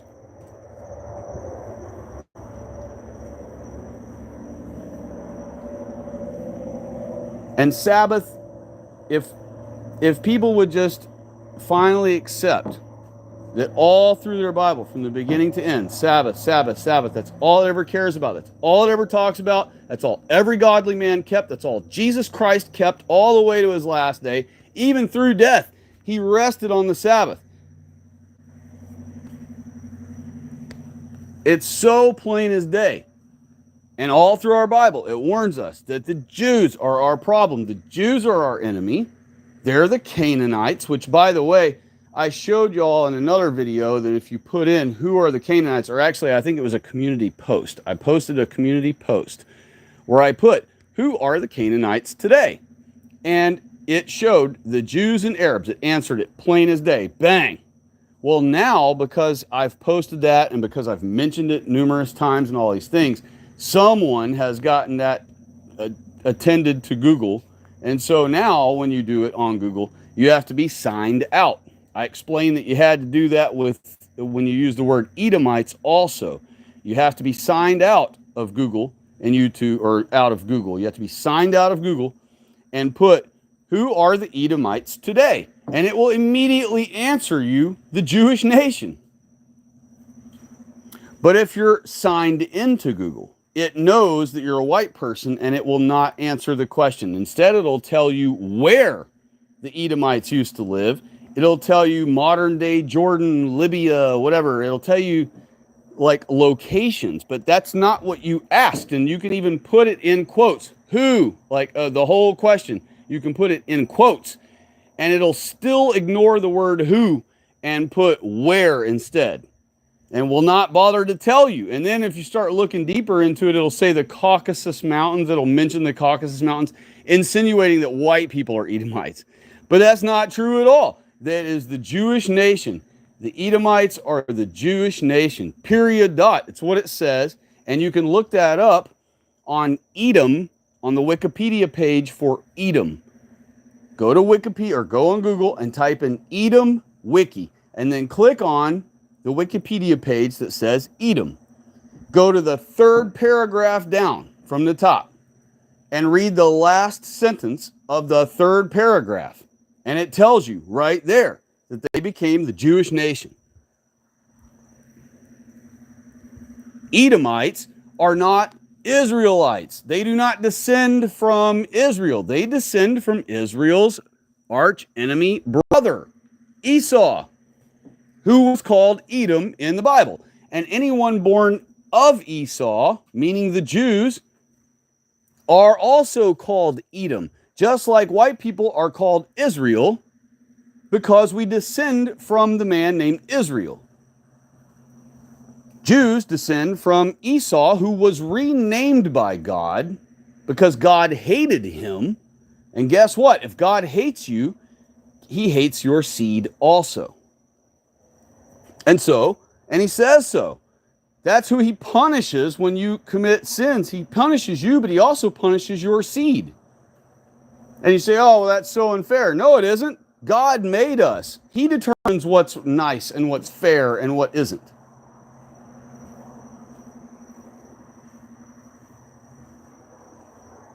And he wants his justice and his punishment to be severe so that you will learn to obey. Very straightforward stuff. If we all start keeping Sabbath as a white people again, I realize that it seems so impossible, but it's not. It's not. Okay? What is impossible is convincing politicians to say the word anti-white one time or two times, and then somehow magically they're going to totally change their ways and not be working for the Jays against white people anymore because they've said the word anti-white. Wow. No. They'll say the word anti-white and continue on serving the Jays against white people. No problem. CNN has a video from 6 or 10 years ago where they used the word anti-white in the title. Is CNN on our side? Has CNN had a change of heart and started working toward white well-being? No. So getting politicians to say anti-white doesn't mean anything. Just like some Christians were cucked back in the day to thinking that they would be able to win over the Jews and all the evil, wicked ones that Jews have convinced to be evil and anti-white, they were duped into believing that they could win them all over to Christ.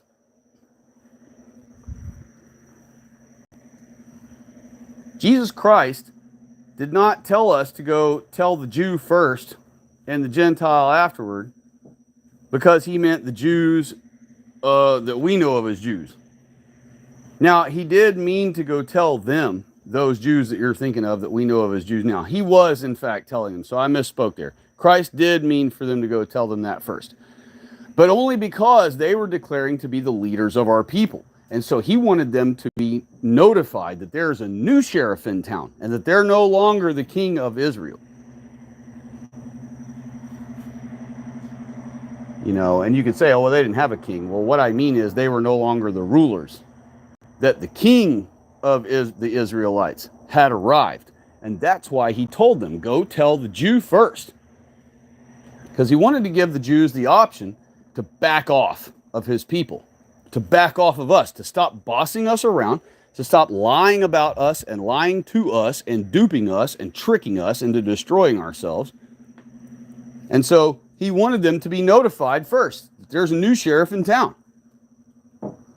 that God's Son has arrived, and that they better act right. And if they don't, which God already knew and Christ already knew they wouldn't, and that's why Christ, you don't ever see Christ try to win them over. Where do you see in any interaction with Christ and the Jews, do you ever see Christ trying to win them over? And maybe I'm wrong. Maybe there is a passage somewhere. Maybe there's a conversation 1 or 2 times in there that I'm not recalling where Christ tried to win them over. But what I read when I read Christ interacting with the Jews, I read the Jews trying to ask him trick questions to get him stoned to death, to get him condemned to death by answering a wrong way. And what I see from Christ in return are smart, aleck remarks, clever replies that flip their own nonsense right back in their face. Conservatives are duped into believing completely wrong things about the Bible when it comes to that. I just saw in a video yesterday, some fool in the chat said, render to Caesar what's Caesar's. And all the while he has no idea what Christ was saying to the Jews there. The Jews were trying to trick him.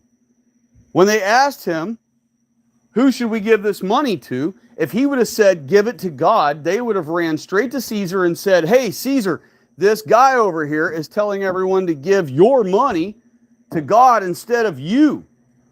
You need to crucify that dude. He don't respect your power and authority. He's trying to steal your tax money and give it somewhere else, telling people to give it to elsewhere. And if Christ would have said, give it to Caesar, then they would have said, aha, you're supposed to give to God too. And so our law says we need to stone you to death for blasphemy or whatever charge, you know.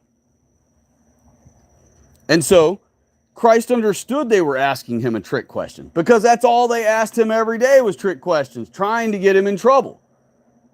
So Christ asked them a question back. He asked back to them, well, what picture is on the money? And they looked at it and said, it's Caesar's. He said, well, why don't you give to Caesar what you think is Caesar's and give to God what you think is God's? He didn't say it that way. He said, render unto Caesar what's Caesar's and render unto God what is God's. But what he was saying is, you give to Caesar what you think is Caesar's, and you give however much of that you want to give that you think belongs to God. He was flipping it back on them to make the decision. He was basically saying, that's not for me to decide, that's for you to figure out. But these cucks read that and go, yep, render unto Caesar what's Caesar's, pay your taxes. All the while, they don't comprehend that taxes are Jewish theft. That's all it is. Taxes are theft. Theft by the Jews, by the way. That's why I call it Jewish theft. So, if we focus on the two things God teaches us in the Bible that are the most critical, who our enemy is and who we are, that is the two critical things you need to understand about the Holy Bible. And it's crazy, and I've mentioned this before in other streams, that it's crazy to me how white people can read any other book. It can be total fiction. Harry Potter, whatever, Twilight or whatever, all these famous books that turned into movies and all these things, they can read those books and they can definitively tell you who's the enemy or who's the bad guy in the story, who's the hero in the story, who's the bystanders in the story who really were kind of indifferent to the whole thing and just watching it all go down, who are sort of helpful and friendly with the good guys, who are sort of helpful and friendly with the bad guys. They can tell you every character and that character's position in the story, whether they're good, bad, indifferent, or helpful in one way or another. But they read the Bible and they see what it says in plain words. The Jews tried to kill Jesus. The Jews demanded that Rome kill Jesus. The Jews this, the Jews that. Oh, derp, derp. Who's the enemy? There is no enemy in the Bible. What? Satan's the enemy. Satan's minions. Oh, who are Satan's minions? Oh, could be anybody. Anybody who doesn't believe in God, I guess. And that's the way white people think of it. They don't realize we have a definitive racial identity. That's what the Bible stresses, that we have a definitive racial identity. And that we have a definitive racial arch enemy. I mean, one of the last things Christ warns us about is in Revelation. And he warns us about the Jews. He even warns them. He says, woe unto you who call yourselves Jews who are not. And what he means by that is he knows they're calling themselves Jews in the future right now, that they would still be calling themselves Jews, but they were calling themselves that back then too. And by the way, all these cucks that are like, the letter J, when the anti-Jesus cucks, they're always like, the letter J didn't even exist back then. Oh, yeah? Well, Josephus existed back then during Christ's time, or right after Christ's time, literally right after. And he wrote about the Jews with a J, okay? And there was Jerusalem, and there was Joshua, there was Josiah, there was Jacob. And yeah, they all say, but those were all the letter Y. Okay, well, go anywhere and try to convince Jews or anybody else that the letter J hasn't existed all that time. Okay, and that it was only letter J was only created in like a few hundred years ago. And all their nonsense they spout. Okay, literally the letter J has been around since Christ's time. And cucks have been duped into believing that otherwise, But the same idiots believe all these other fantastical, stupid crap too. Jesus was a mushroom. Jesus was an Essene. Jesus was this or that. Jesus never existed. I mean, they're the same cucks that will believe any of that crap too. But going back to my point, the Bible definitively details who the enemy is. Christ warns us in Revelation about the Jews for a final time. He actually warns us about the Jews twice in Revelation. Revelation 2:9 and Revelation 3:9. And he literally argued with the Jews. I mean, remember, Jesus Christ walked around all day healing white people. Healing white person after white person, after white person, after white person. That's what he did all day. He literally walked around healing people all day long. But when a Jewish female, a Canaanite female, came along and begged him every day, read it in Matthew 15. She was following him around. Lord, help me. Lord, please help me. Just a word with you for a moment, please. He ignored her all day. All day. And you know she was the loudest, most annoying, most repetitive. Think about the Jays when they're out on these riots and stuff and how they got their little megaphone and they're leading the whole crowd of riot with all their chants and stuff, and how they never run out of stupid crap to repeat over and over again. Well, how consistent and repetitive and persistent and like a pestilence they are. All right? Imagine her all day pestering. Lord, please. I'm sure you could hear her louder than all the white people. You know? And sure enough, he ignored her the whole day. He just acted like she did not exist and kept healing white person after white person. Why would Christ be like that? If he wanted to win the Jays over, if he thought the Jays were savable. You already read in Jude and in Peter, I believe it's in 1 Peter, that they are born into this damnation.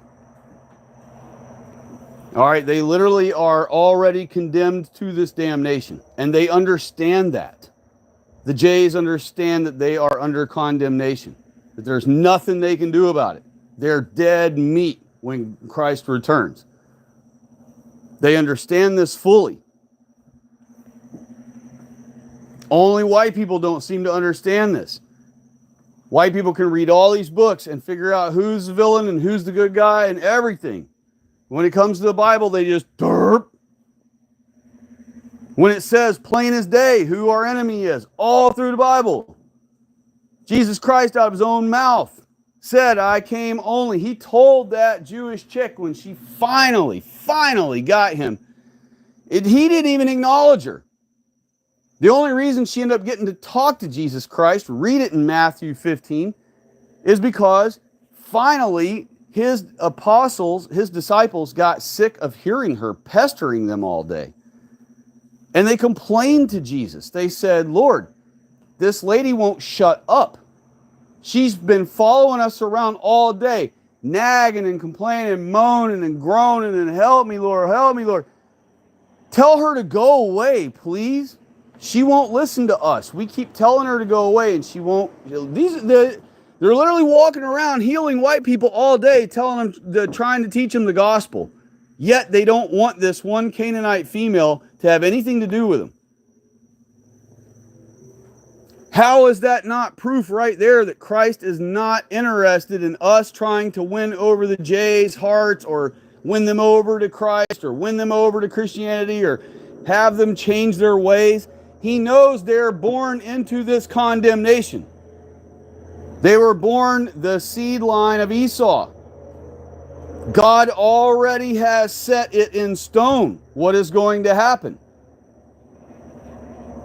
And so all of this anti-white war they wage against us is because of their envy of the fact that they know that they're all going to be destroyed and that white people will be saved for eternity with God. It makes them rage with anger when they think about it. They know that all they get is this one mortal life. That's it. Why do you think the Jews started that YOLO crap 10 years ago? Remember when they had all of our white kids doing deadly, dangerous things that could get them killed, but right before they did it, they went, YOLO! Well, they said that. They taught our white kids to say that stupid garbage because, A, it's anti-biblical. Everyone's going to live twice. So there's no such thing as you only live once. You only get one mortal trial. So if you want to call that living, then sure, you're only going to live once. But really what it is you're only going to get one mortal trial to please God. But you're going to live twice. And you want to be in that first resurrection. Because if you're in the second resurrection, there is no hope for you. And it says so right in Revelation.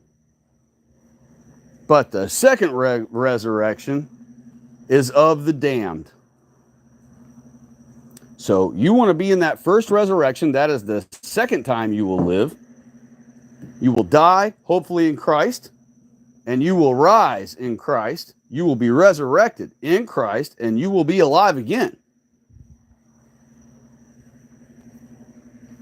The damned will rise again also, but they will rise in the second resurrection.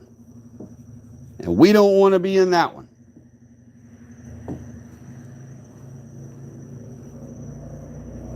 So I hope that all of you end up understanding the Bible for as it's written in plain words, who our enemy is, who our what we are racially, who we are, what our identity is, what our arch enemy's identity is. By the way, the Jews being our arch enemy proves that we're Israel. I mean, if the Jews were against the Asians or whoever, you could say, oh, well, what if the Palestinians are Israelites because they're after the Palestinians right now? They're only bombing the crap out of the Palestinians and have all this hatred drawn up against them and call them animals and all this crazy stuff, which all of that's true about Islam, but it already was that way. And Saudi Arabia and all these other places are already that way. And we're not taught to hate all of them. We're only taught to hate one at a time that the Jews want to take the land from, because they want to claim that whole area for themselves. That way they can keep imposturing as though they are the Israelites. But they are not. And also you can prove to yourself they're not the Israelites simply by asking them, where are you claim you're the Judahites, right? Because you claim that Jews means short for Judahites, which really it doesn't, but they want you to think that that's what it means. And so when you question them and they go, yes, we're the Judahites. So, okay, well, what happened to the other 11 tribes? Oh, they all just got dispersed into the world. They all just bred away and out of existence, they just don't exist anymore.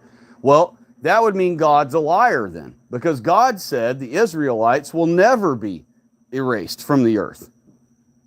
Even in Jacob's trouble in the very last days, there will still be plenty of white people here. Otherwise, we couldn't be in trouble. How are we going to have Jacob's trouble if there's no Jacob on the earth? Jacob's trouble means white man's trouble, white people's trouble. Because Jacob means Israel. Israel means white people. Jacob's trouble means Israel's trouble, means white people's trouble.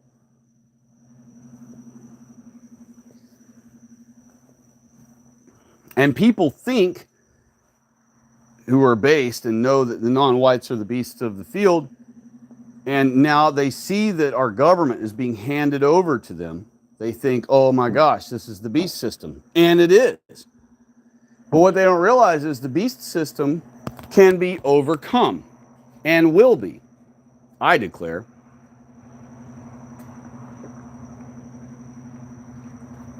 Why do I say that? Well, it's quite easy to answer that.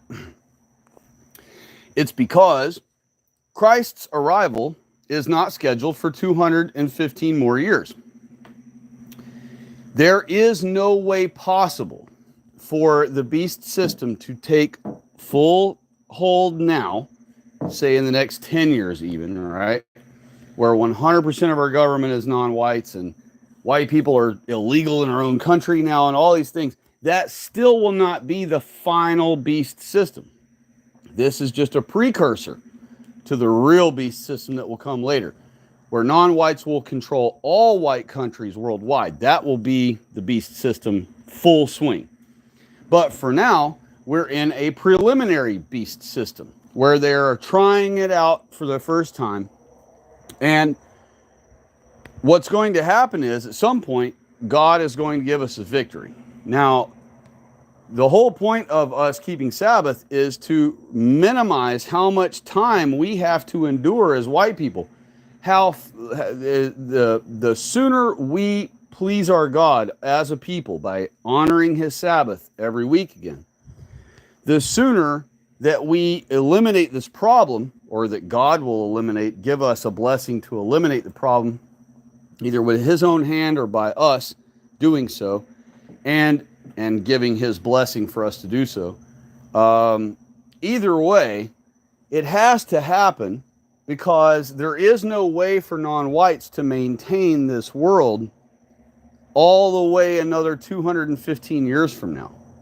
Okay, and I've mentioned this before on other streams that Germany was in 1931 and 1932, Germany was in shambles. Germany was totally ruined, under total control of the Jays, utterly destroyed, utterly ruined. And over just 1 year period, boom, suddenly the Jays are rounded up, arrested. And granted, it didn't all happen in 1933, but within just a short window of time, we're talking less than 5 years, Germany went from being upside down, underwater, being held underwater, drowning to being drowned to death, to being the greatest nation practically ever created other than America. And I would say probably even better than America, because after all, it was all white, and America was already ruined, to some degree.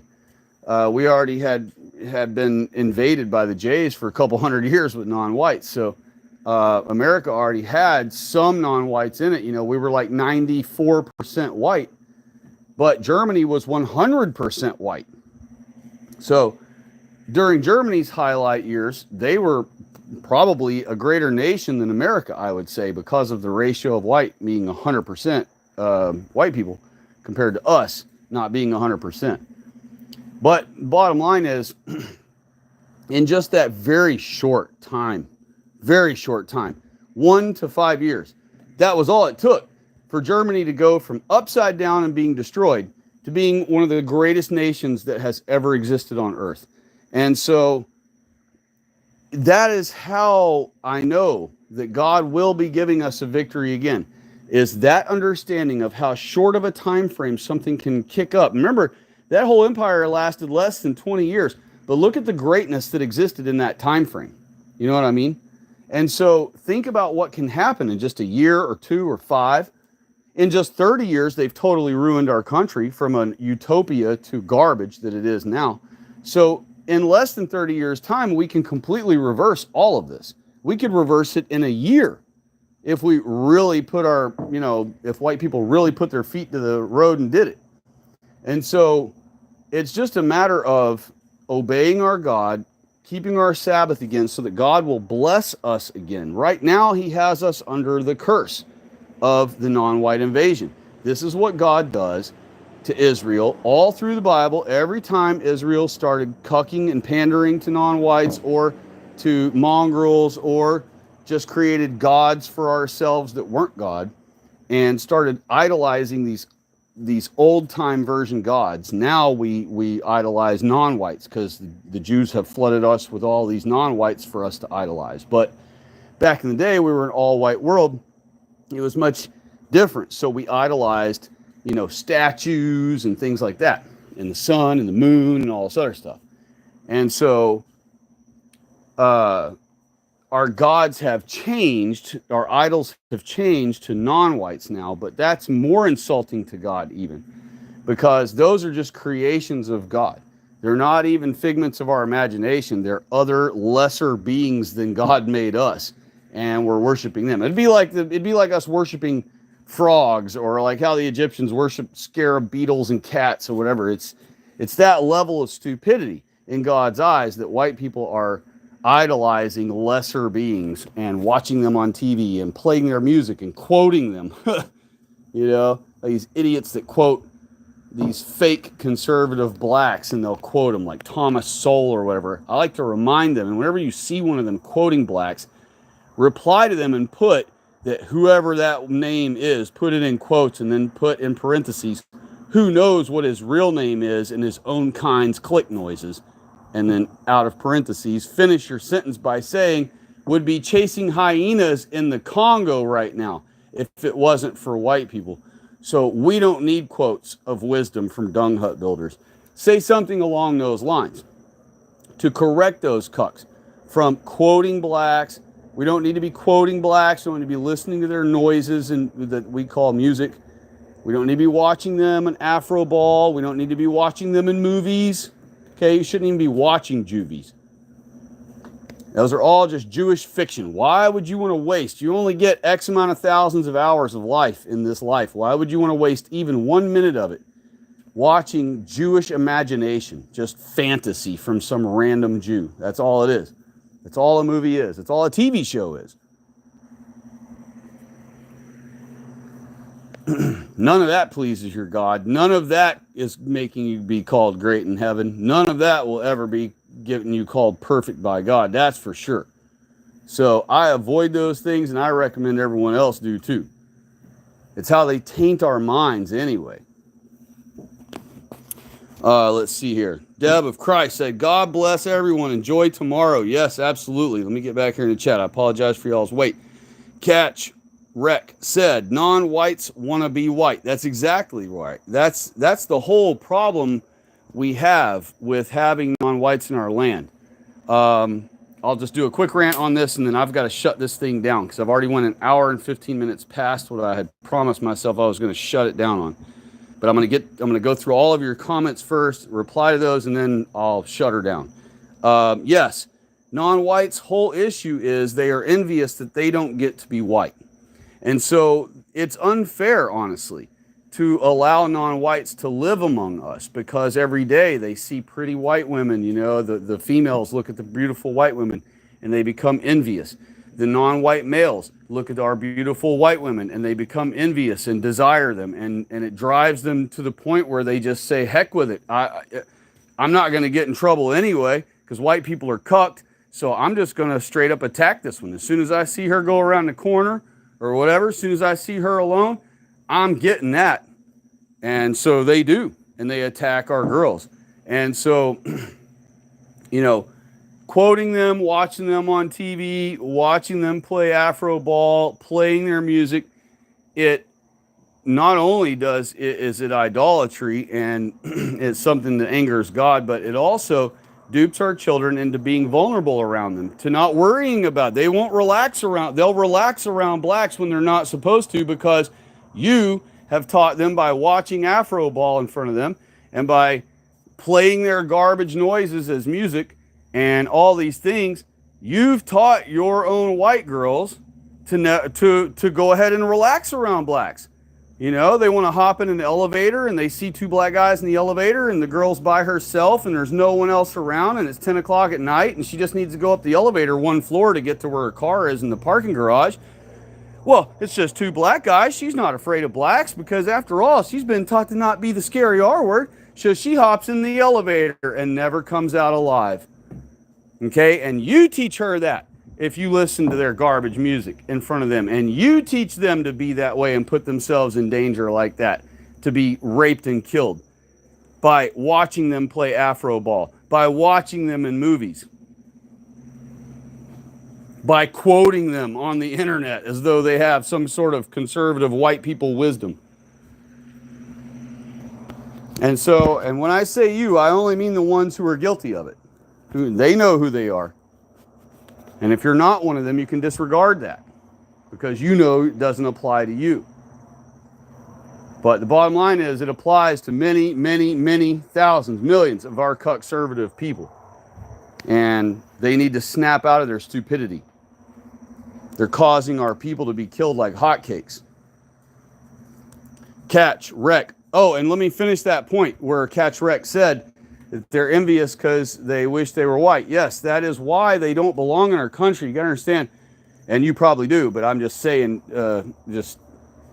speaking it, that for anybody else who doesn't understand, please understand that when you have non-whites in your world, they are watching white people every day, becoming more and more angry, becoming more and more envious until each one of them, one at a time, will lash out and attack a white person. Okay? And they already outnumber white people. So if one non-white attacks one white person each, and until every white person's been attacked, they already have the numbers to do that here. All right, so they can literally just kill off white people, and they are killing off our people, one white person at a time. And that's why they do not belong in our countries. God told us never have them in our countries with us. We are to live separate. We are not supposed to be living in multi-culti garbage. Learn the story of the Tower of Babel. That's another one the conservatives ignore. When I explain to them the Tower of Babel, remind them of the Tower of Babel, they just derp it, shrug their shoulders.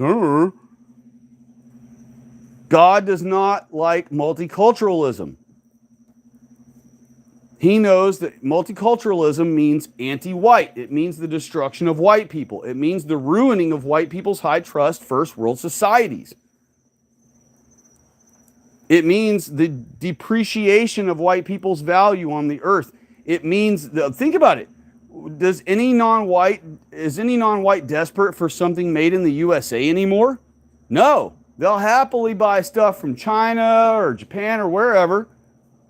Anywhere else that makes something, Taiwan, Singapore, they don't care. Wherever they can get it and wherever it can come from for the cheapest.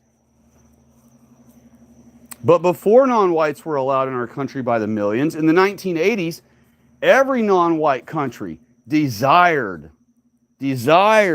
things made in America.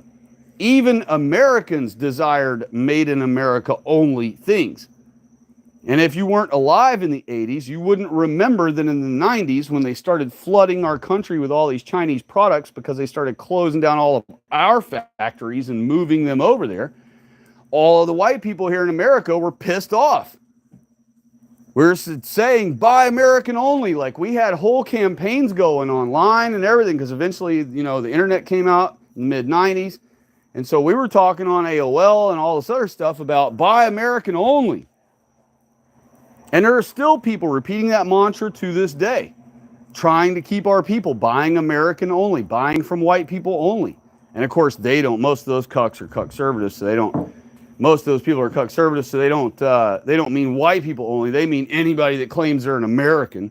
But the bottom line is they wanted us to spend our money with Americans only and buy things made in America by Americans only. And that was so we could combat this closing of all of our factories and moving them over to China. We could have fought that off if we would have all refused to buy Chinese products, but we didn't as a people. We all started buying the Chinese garbage. And we could win against the Jews with just our wallets. But we never will, because we won't. We just don't do it. We keep spending our money on Chinese products. We keep ordering on Amazon, keep ordering on eBay, keep buying Chinese stuff. We don't go out of our way to find an American-made version of whatever it is we're looking for.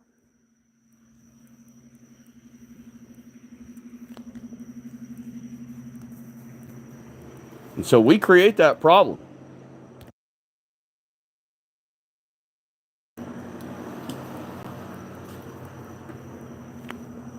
Let me read here in the chat some more. Catch Rex said, have you seen how blacks abuse animals? Disgusting. Blowing weed in their face and everything else. Well, yeah, I mean, they do way worse than that. And, white people, not to be one of those idiots that says white people do it too, but, things like that. I mean, I've seen plenty of white people be, not correct with animals, be cruel to animals even. We have some pretty despicable white people in the world, but I still agree with you 100% that it's in non-whites' nature to not really be kind to animals. They don't really go out of their way to be kind to animals like white people do. Non-whites would be more susceptible to catching a raccoon and killing it and eating it as opposed to leaving food out for it because they think it's cute. Because it likes to come to their porch and beg for food and they think that's darling or whatever, So, yeah, I mean, there's a whole difference in how white people interact with animals versus blacks and non-whites in general. But there are still some pretty despicable white people when it comes to animals, I must say. I've even known some of them. And I'm not some PETA cuck. I mean, I've known some white people that were genuinely cruel to animals, and I even disassociated with a few of them because of just how pathetic they were, And but on the whole, white people are the ones who go out of their way for animals, and that's why the Jews recognized that and used that against us with the non-whites, because they knew that our women would act the same way with non-whites as they do with typical common critters. Evan Smith said, at what you said about the nons making videos about the animals, dots have been caught making videos cutting cats or placing them under a pile of bricks to make a viral video saving them. Yes, exactly. That's exactly what I mean. The non-whites were seeing all of these white people, and it's probably the Jews setting them up for it too anyway, because non-whites don't really have they don't even have the wherewithal to think about something like competing with the whites in that field like that. So some Jews somewhere noticed one day, man, all these millions of videos of white people saving animals, we're going to have to pay some Indians and some Spanish and some freaking blacks to pretend that they're saving animals too. And so, I'm sure that Jews have helped put the idea in some of these either Indians or whoever else's heads. I notice you're right. The Indians typically have been putting out a lot of those. So they've really spiced their game up trying to act like white people. They also got the We Was Indian guy that's always showing all the dots castles from back in the day. Say, how did they do it? How did they make the towers where they can rotate? There's not even a bearing that's all stone, but they can turn. How could they do it? Thousands of years ago. And they're trying to make them out to be as though they've, been around even before white people making all this super high-tech stone equipment or stone buildings and all this stuff. And I admit that their architecture is very neat, and it's done very nicely in a lot of cases, or in most cases.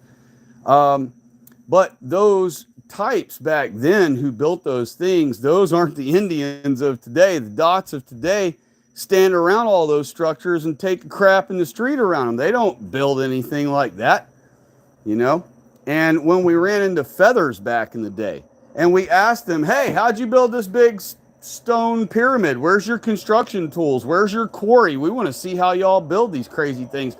They just said, no, we just found these. We were just moping around in the jungle hunting, and we found these. We just ran across them. They were already here. And our ancestors, we declare our ancestors built these. But they knew they were full of crap. And some of them even admitted, no, we didn't build these, and neither did our ancestors. Some red-headed white gods from the sky created these. And what they were saying is that what they were basically admitting was that no, white people used to live in this land pre-Noah's flood. They just didn't know to articulate all that. And when those white people lived on this continent pre-Noah's flood, they built these magnificent structures. And, some people have argued nope, because on some of the structures they have carvings of faces, and the faces look like the freaking Incas or Mayans or whoever. But if you take a stone face, sculpture of a face, and you can actually apply different races to some of those stone faces. Like you could say they're Asians, you could say they're white, you could say they're Mongolian looking, you could say they're what exactly is people claim they are, Aztec, Mayan, whatever. But the bottom line is that some of those, they just added to them, right? They added a little structure on the sides of it or whatever to indicate their own people. But a lot of times it didn't even look like those people. Those structures, those faces and things didn't even resemble those types. And so, but bottom line is, we asked them, how did y'all build these things when we ran across them? And they admitted that they did not build them. They said they didn't build them, that they found them. None of them took credit for building the structures. They all said they didn't build them. So, but, I don't want to get too far off on that and keep going on it, but that's the bottom line is, but anyway, getting back to what he had said about the Indians and all them setting themselves up to pretend they're saving animals, I totally see that being a thing where they throw something in the river and then get it out while they're filming, oh, look at us being heroes like the white people. Catch Rex said, blacks and Jews are both evil. It's just blacks are dumb, so they don't have power. That's correct. That's basically exactly the situation. And that's why the Jews used them, Very easy to manipulate and get them to do whatever they want. Willis Productions is here, y'all. Hello. God bless you and happy Sabbath. And also God bless and happy Sabbath to you, Catchwreck. And Willis Productions says, it sucks. I'm in Oregon. Lots of taco eaters here, unfortunately. Yeah, and isn't that crazy? You hear about white people all the time talking about, oh, I'm going to pack my crap and I'm moving to Idaho, or I'm moving to Minnesota, or I'm moving to Oregon. Well, that ain't going to do you any good, because the Jews have already flooded all of our rural states and rural areas outside of major cities and everywhere with non-whites, I live out in the middle of the sticks, out in the middle of nowhere, right? I live so far out that I barely get any signal at all to the nearest tower. And the nearest tower is quite a ways away. And literally, we're out here in nothing but woods. And out of nowhere, a year and a half ago or 2 years ago, they cleared an entire forest, just a half a mile from where I live. Cleared an entire beautiful forest. They're always talking about climate change and deforestation and all this crap. Well, they have no problem deforesting all of America to flood it with millions of more non-whites who will all be expelling carbon dioxide, driving cars, burning. If you notice, they don't complain about Haitians and their emissions of their cars that they just gave all those Haitians. They don't complain about them not having license plates. They don't complain about them not having insurance. They'll take you to jail. Or at minimum give you a ticket and tow your car, because after all, they're not going to let you drive off with it not having insurance or not having a tag. They're going to tow it. And you're going to get a ticket. But they'll let them do all of that, and they don't care about their emissions. They don't complain about Haiti's garbage in the water. They don't complain to Nigeria about all the freaking feces and garbage floating in their waters. They only blame white people. They only accuse white people of everything. Now they're blaming white people for all of Nigerians' garbage. By the way, I showed that in a community post about a year and a half ago. And the article said, white people, what it is white people keep donating clothes to Nigeria and all these other black countries. And then they wear the clothes till they're garbage. And then they end up making these massive piles of garbage. Well, everybody makes massive piles of garbage. White people make massive piles of garbage. But we also manage it. We cover it in dirt. We put pipes in it to extract the ethanol. We do these certain things to keep our garbage cleaned, tidied up, put away, and where we can break it down eventually over 100 years or so time. Our giant pile of trash will be broken down, and it'll just be a giant mountain of grass and dirt that nobody will even know it's a trash pile, They don't do that. They just throw all their garbage in the water. They crap in the water, they pee in the water, they swim in the water, they drink the water, they throw their garbage in the water. All in the same water. And they have the nerve to call it Little Venice. One of those towns over there does. And they can't even get in the water there, or they'll die, So, the bottom line is they don't live like us. They don't belong in our countries because A, God said so, and B, because of the envy they will develop being around white people, seeing that they could never create those things, that their kind will never create anything like white people do. And they're fascinated by us. If you have a keen eye, you'll notice that when you're standing around other non-whites, or when you're standing around non-whites and other white people are around, you'll notice that the non-whites are staring at a certain white person. They'll pick a white person that they're looking at and they'll just stare at them. And all these thoughts go through their head. What would I do if I was that white person, Boy, I'd be trying to conquer the world. I'd rule this whole town. They think in their mind that if they had just been born white, that they would be doing way better than whatever white person they're looking at, They see some frumpy white person, got their sandals on with their nasty feet showing because they don't keep their feet nice, and they look like crap, and they got bug bites all over them they don't freaking tend to, and they just look like total crap. And a non-white sitting there looking at them, shaking their head, going, man, if I was white, shoot, I wouldn't have a single bug bite on me. I'd have my hair combed nice. I'd be dressed way better than that. I'd keep them feet right. They think all these things. They wonder what's going through white people's minds. You know, they see a white person that's awesome or upright, well-dressed, well-kept. They'll stare at that white person and just wonder, like, what's going on in his head? What's he going to do tonight? What's he going to achieve in life? Like, they wonder all this stuff because they just don't know what it's like to be white. They have no idea.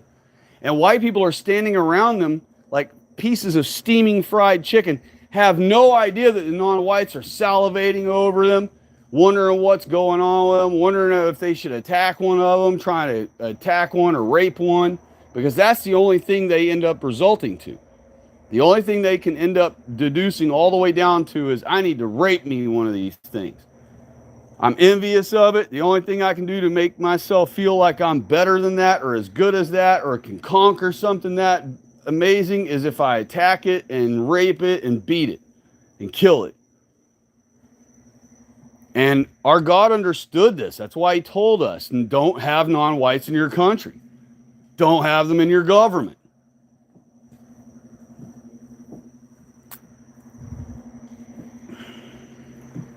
So I realized I wasn't prepared to do a stream tonight, but I wanted to just remind everyone that it's Sabbath. I wanted everyone to know that I haven't forgotten about you and that I do want to stay making videos and stay doing live streams. But I warned y'all in the last live stream that I would be gone for several weeks because I've just been busy. I had an opportunity tonight to kick one up, so I did. I'm already an hour and a half past what I'm supposed to go, so I really got to end this thing. Let me get to the last things here. I'm not even going to rant on them. I'm just going to read them. Evan Smith said, surprisingly, you're not 100% shadow banned. I was recommended your Detroit video when watching History Debunked, and that's how I got here. That's awesome. And, you know, and I know that I'm not totally shadow banned because I have seen one of my videos recommended before when I was watching something else on some other channel. They actually recommended me one of my own videos, which I was blown away by, but I noticed then, oh, okay, I somehow do appear once in a while. And I have also searched other pro-white channels and noticed that their channel does pop up. If I put in on the search the name of their channel is the first thing that pops up. So there is some level of shadow banning that exists, but I don't know to what degree. Obviously, none of us do. But I have seen myself recommended, before. Only once. I think I've only seen myself once or twice ever recommended. But it's nice to know that I am recommended sometimes to others. So thank you for reporting that, Evan, and I appreciate that notice. I did not know about that. So while I suspected I might be out in the recommended once in a while, but I'd never had anyone else confirm that with me. So I appreciate that.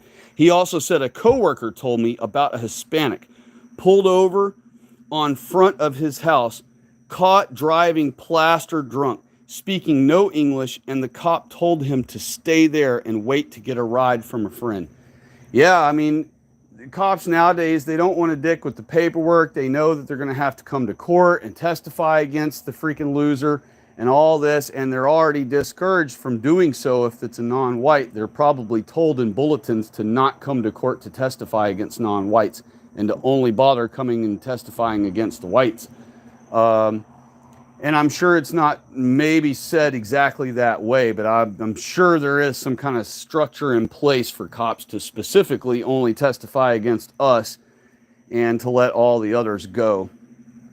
And then Ketchrex said, why are Jews evil? Well, the Bible explains it. Their envy of white people, that knowing that I already explained it earlier, and you may have heard it earlier, but basically the Jews' envy of white people comes from the fact that they were born of Esau. Esau was the firstborn of Isaac. So Esau, and therefore Esau's seed, meaning the Jews, were supposed to be given in their mind, they thought that Esau was supposed to be given the firstborn's rights. Okay, so he would have had all the blessings, and he would have had all the mighty nations would have come from him and everything. And they were supposed to, according to the hierarchy of God's law, firstborn, yada, yada. The difference is, and the problem was, that Esau did not care about his birthright. He didn't care about it at all. He thought of it as completely worthless, and he traded it to Israel, to Jacob, who did care about the birthright and did want God's blessing and did want his father's blessing and wanted to have his seed become many great nations under God. He cared about the birthright. So he traded a bowl of pottage, it's called, red pottage, to Esau. Esau literally traded away his birthright, which meant all the Jews' birthright, to Israel, to Jacob, for a bowl of red pottage. And God was so offended and angered by that that he renamed Esau the name Edom. And Edom means red. And it was not because of his red hair or because he's red all over like the blacks try to say and call white people. It's because he traded his birthright for a bowl of red pottage. So God named him Edom, so that every time he sees or interacts with Esau, not sees him literally, but like anytime he speaks about Esau, he calls him red to insult him for how stupid he was to give away something so valuable for just a bowl of red pottage. And but the problem is the Jews were going to be doomed no matter what, because Esau defied God and Isaac's request and went out and mated with 2 Canaanite women. And he produced the 2 types of Jews there are with those 2 Canaanite women, the Sephardic and Ashkenazis. And so when he did so, that angered God all over again. And God said, I hate Esau. That's it. And God already hates all mongrels. He hates all mixed race babies. They are called the abominations. That's what abominations are. And so having sex with a non-white, which is bestiality, is an abominable act, but the actual abomination is the resultant mongrel offspring. And so when you hear the word and you read the word fornication in the Holy Bible, it does not mean sex out of wedlock. God told white people to multiply, to screw like jackrabbits and fill up the whole earth with white people. And he didn't say only after you've gotten the Jews' permission with a marriage license, and only after they tax penalty you as marriage tax penalty and da-da-da-da. None of that. There was no such thing as any of that. And if you'll remember, godly men had a wife and then had multiple concubines that they also had children with. So God was cool with all kinds of children being born of white people. And he didn't require that we're married to a white woman to create children with her. And any child you create with a woman out of marriage does not create an illegitimate white child. There's no such thing as an illegitimate white child. Even if they grow up not knowing their parents at all and they're adopted and whatever, they're still not an illegitimate child because they're a pure white child. Okay? An illegitimate child, a bastard, is a mongrel child, a mixed race child. That is what a bastard is in the Bible. That's what a mongrel is. That's what the Jews are. They're mongrels because Esau was supposed to only mate with Israelite women so that his seed would continue. They weren't Israelites then, but they were white people. He was supposed to mate with only his own kind. Instead, he went out and mated with the Canaanites, which God specifically told him, do not do. And Isaac specifically told him, do not do. So what did he do? That's exactly what he did. He went out and got with 2 of them. And that's how he produced the 2 types of Jews. So the Jews know that they're doomed because they're mongrels, and God plans to destroy all mongrels upon Christ's return. And because in theory, they thought that they should have the birthright because their father Esau should have had the birthright. But God knew the end from the beginning. So God already knew from the very beginning of time, 5,785 years ago, that Esau would fail that test. And so God already knew he was going to hate Esau. He already knew Esau wasn't going to get the birthright. He already knew Esau was going to trade it away. He already knew the Jews were going to be doomed that he produced from the 2 Canaanite women. So God already knew all this was going to happen in advance. But the Jews are having to play it out. They're having to live it out. You know, sucks to be them, but that's just the way it is. And that is why they are evil toward us and evil in general. And then he also said, but white people won't exist in 100 years. Yeah, well, that's the thing is, if the beast system, if this was really the final beast system taking place and taking hold now, there is no way they could continue on this world for 216 or 215 more years until Christ's arrival. There's no way that would be possible. Our whole earth would be in flames in like 12 years or something from now. So there's just no way that would be possible for us to continue on 216 more years with them in full control. So that means that we will have another victory.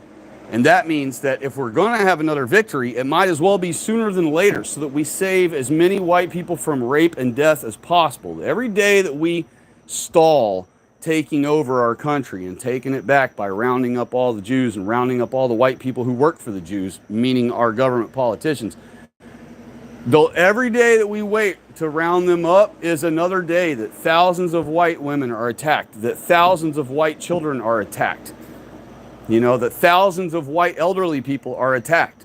Every day that we wait, you know. Gaius, Marius is here. Hello, God bless you and happy Sabbath to you. And he said, hey, Stay White, I can't stick around and watch the stream, but I wanted to hop in and give some support. Well, thank you very much, and God bless you. And he said, I understand why you do the streams in such a way as this, but I often can't catch them, and there's no way for me to watch them after they complete.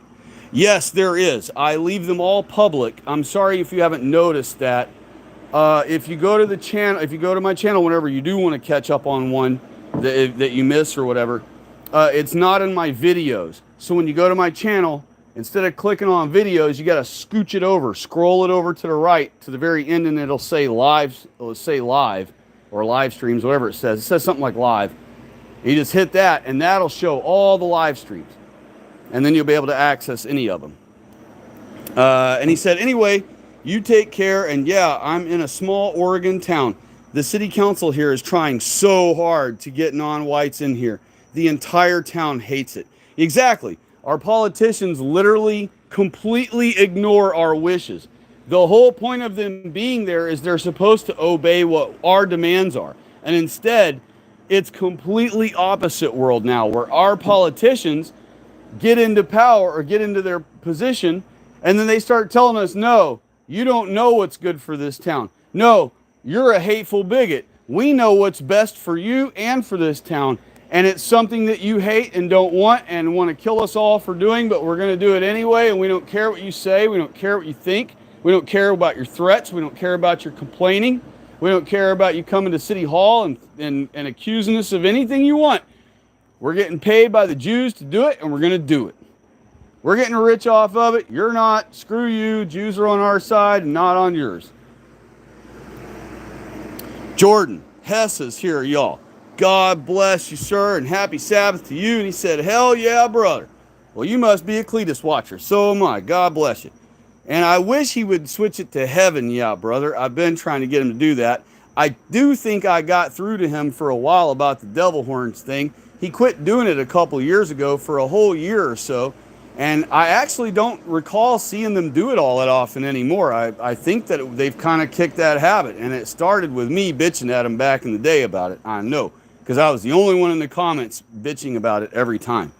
And I ain't going to try to take the credit for it, but I was the only person in the comments back then complaining about it. And hopefully other people started complaining about it, which influenced him to perhaps stop doing it. So, but if he still does, maybe he does. I don't know. In any case, heaven yeah to you too, brother. And he also said, I was recommended your content also. Wow, that's great. God knows who are brothers, I guess. Thank you very much for letting me know that you were also recommended my channel in the recommended area. That's great to know. And he also asked, who are some other pro-white channels? Well, the ones I like are obviously Chaplain Bob, the Church of Israel, Missouri, only on Rumble now, unfortunately. They are not on YouTube anymore, but they used to be. The channel Peter J. Peters, which is just a channel. It's not Peter J. Peters. He has passed away, but it is a channel in honor of Peter J. Peters, Pastor Peter John Peters. But its name of the channel is Peter J. Peters, and he posts all of, or a lot of, Pastor Peter John Peters' old sermons. Excellent channel. A new channel that I have not pointed out to people. I don't want to say he's new. He might be older than my channel, and he certainly has way more subscribers than I have, so a much bigger channel than mine. But I had only just recently discovered his channel. It was recommended to me also, and it's called The Big Sib. The Big S-I-B. I don't know what that means, but The Big Sib. He has an amazing amount of Jewish rhetoric that he posts, exposing the Jews' writings, all their quotes, all those things. I know many of those quotes already, but he has produced some on his videos, has exhibited some on his videos that I didn't even know about. And so I'm very grateful for that channel. I've been trying to do little marathons of his channel when I can. But his videos are thorough, and some of them are 20, 30 minutes, and so I haven't got to get through all of them. But they're very good, and I recommend his channel, The Big Sib. And those words are separated. The space, big space, Sib, S-I-B. Another great channel is If Americans Only Knew. They expose J-ish nonsense a lot. Another one is Zionist Watch or Zionist Report. I forget which one it's called. I think it's called Zionist Watch. That one's really great channel. Exposes a lot of the J stuff going on. Of course, there are channels like Flecka's Talks and Elijah, you know, slightly offensive. Those are technically pro-white channels, but they are still cucked and don't understand white people's identity.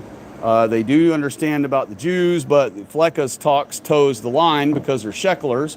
Elijah is paid by the Jews, so he has to watch what he says, but he still rails against them, honestly, a little bit. But I don't like that he still pushes, you know, he's always joking about being homosexual, and he's constantly bringing up homosexuality on his channel, and I've been scalding him for that in the comments, but he hasn't changed it up much yet. I hope he grows out of that bull crap. He needs to snap out of that cuckery. Gosh, there's definitely plenty of channels that if I could think of them long enough. There's also one called SFA God Save America. SFA God Save America. That is a channel that posted a lot of Peter John Peters sermons. There's also Truth in History. That's a channel called Truth in History. Truth in History is Pastor Charles Jennings' channel. You've got Chaplain Bob, which I think I mentioned right away in the beginning. Then you have, let's see, who else? I know there's plenty more. Gosh, there are plenty more that if I think about it long enough here, I'll come up with. Oh gosh, Pause for Pot. Either Pause for Pot or Slow Boy Whiteboard. Slow Boy Whiteboard is a viewer of this channel, and he has posted some bangers lately. So not every one of his videos is specific about our pro-white movement and everything, but some of them are, like the ones he posted not that long ago. They were exposing some J-ish nonsense, you know, some anti-white stuff. So he posted a couple of good ones not that long ago. Pause for Pot does more video gaming stuff, but I'm hoping he'll start busting out with some pro-white videos at some point. He already understands streaming and, you know, and all that. So maybe at some point he'll be, you know, called by the Lord to start up on that. And Godspeed to him if he does. Let me think here. Well, I could sit here for, you know, a long time and try to come up with others, but I really do need to cut this off. I'm already double the time I was supposed to go on this. I was supposed to go 2 hours, and I'm at 4 hours almost now. But But yeah, I mean, sometimes in community posts, I'll share a vid from someone else, you know. There are other supposed pro-white channels that I could mention, but I don't, because they do not put God and Christ first as what's going to win our country back. Instead, they have these other fantastical ideas that how they're going to solve it on their own or with the help of a few people and whatever, and it's all nonsense. You ain't going to win anything. You're not going to remove God's curse without pleasing our God and making him lift the curse himself. And that's what keeping Sabbath is all about. That's what this channel and reminding us about Sabbath all the time is about. Stress it, make it the most important thing, stress it to everyone else. It may seem awkward at first, may seem odd. You may feel like a loner doing it, but the thing is, you have to remember there are millions of white people keeping Sabbath every week. Every Seventh-day Adventist church across this country and across our world are keeping Sabbath every week. So you're not alone. You're not a loner. There are plenty of Seventh-day Adventists all over the world keeping Sabbath every week. White people keeping Sabbath every single week, right along with you. And if you're ever having a hankering to be around people who keep Sabbath, be around white people that keep Sabbath, a Seventh-day Adventist church be a great way for you to go interact with Sabbath keepers. You don't have to become a Seventh-day Adventist. I'm not a Seventh-day Adventist. But I'm just letting you know that that is the only true church other than the Church of Israel, Missouri. That's the only church where white people are keeping Sabbath, you know. And so they're the closest to God other than the Church of Israel, Missouri, and our identity churches. I will think of more video or more channels on another stream. And if you chime in on another one, when I have time, I'll sit on the stream with you and try to just think of every one of them I can think of. But unfortunately, I'm kind of running dry on names at the moment. I will give you more next time, though. Ketchrek asked, do you like Nick Fuentes? I don't watch Nick Fuentes, but I do appreciate anytime he's railing against the Jews. I do appreciate all his exposure of Jewish anti-white nonsense. As far as following him, no, I don't. I don't recommend his channel. It's not that I disrecommend or unrecommend his channel. I'm not against his channel. I just don't promote it because he's not part of our identity understanding, you know. And I try to really only promote channels that that promote our identity. Granted, the Big Sib and a few others that I recommended or mentioned don't, but they're more based even so than he is, you know. But I do like that he's very open against the Jews. I appreciate that. I appreciate anybody that at least calls out our enemy. James Thomas has stopped by. God bless you and happy Sabbath to you. And he said, dang, I got to get here at the tail end. My bad, bro. And see, that's why I run those 8-hour streams, because I'm trying to give people a chance to, you know, have time to come when they finally get a moment, you know, or finally even notice that we're running a stream. But unfortunately, yes, tonight I got to cut it off short. But I did run 2 hours past what I said I was gonna. So at least I got to catch you here at the last moment. But God bless you. And this will be public, so I didn't really say anything special in it anyway. But you're welcome to revisit it if you want. Just know that the first 1 hour and 11 minutes are blank. There is no audio for the first 1 hour and 11 minutes. So fast forward it to 1 hour and 12 minutes, and then you'll hear me start.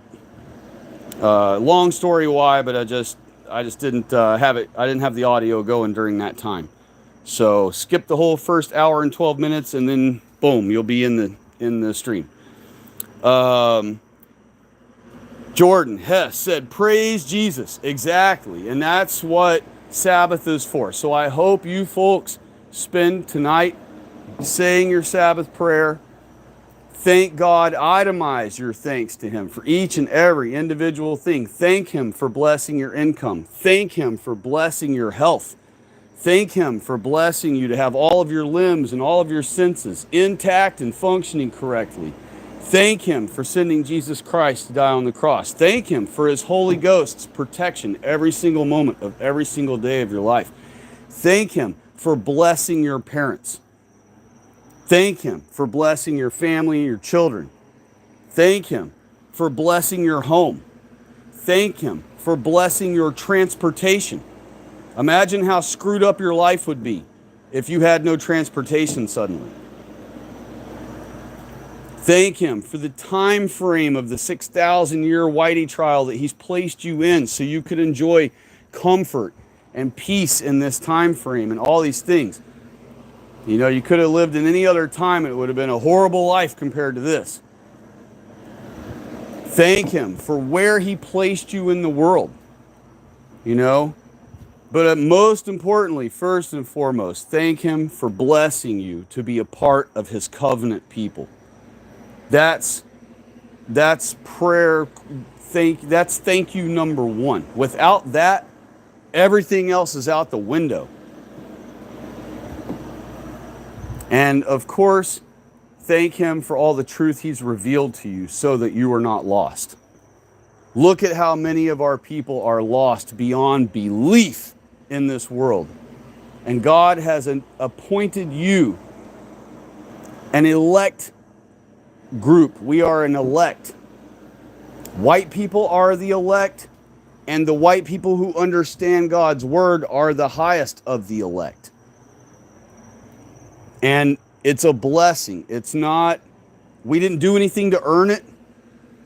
Okay, God has selected us, knowing that we would accept in our hearts the truth, that we would put our own ego to the side and swallow our pride and accept the truth, even though the truth was scary, ugly, not pleasant to accept.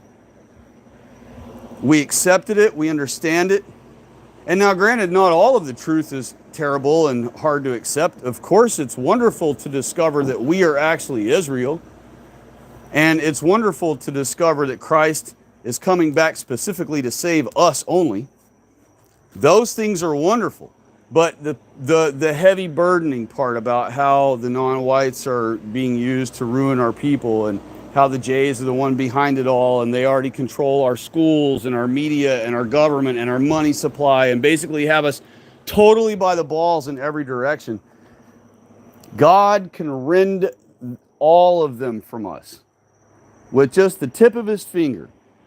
All we have to do is start pleasing our God again as a people. And so that's what this channel's focus is to win our white people back over to God's holy Sabbath day, to uncucking ourselves from being against Christ or being for our enemy, supporting our demise. We need to learn who we are and who they are and act accordingly, as Cody would say. And Catch Wreck said, can you elaborate on our identity? Is it not enough to be pro-white?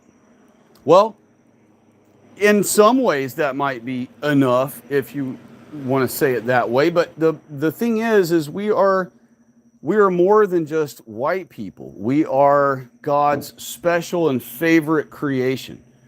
Adam, the name Adam that God named the first white man, the name Adam means man who can blush, man who can turn rosy red, blood red in the cheeks of the face. That's what it means. Only white people can blush. I realize that non-whites demand that they can blush too, and that you maybe even have been convinced through watching an anime cartoon that Asians or some other non-whites can blush also because they heavily use blushing in Asian cartoons. But that is their envy and desire of being white people.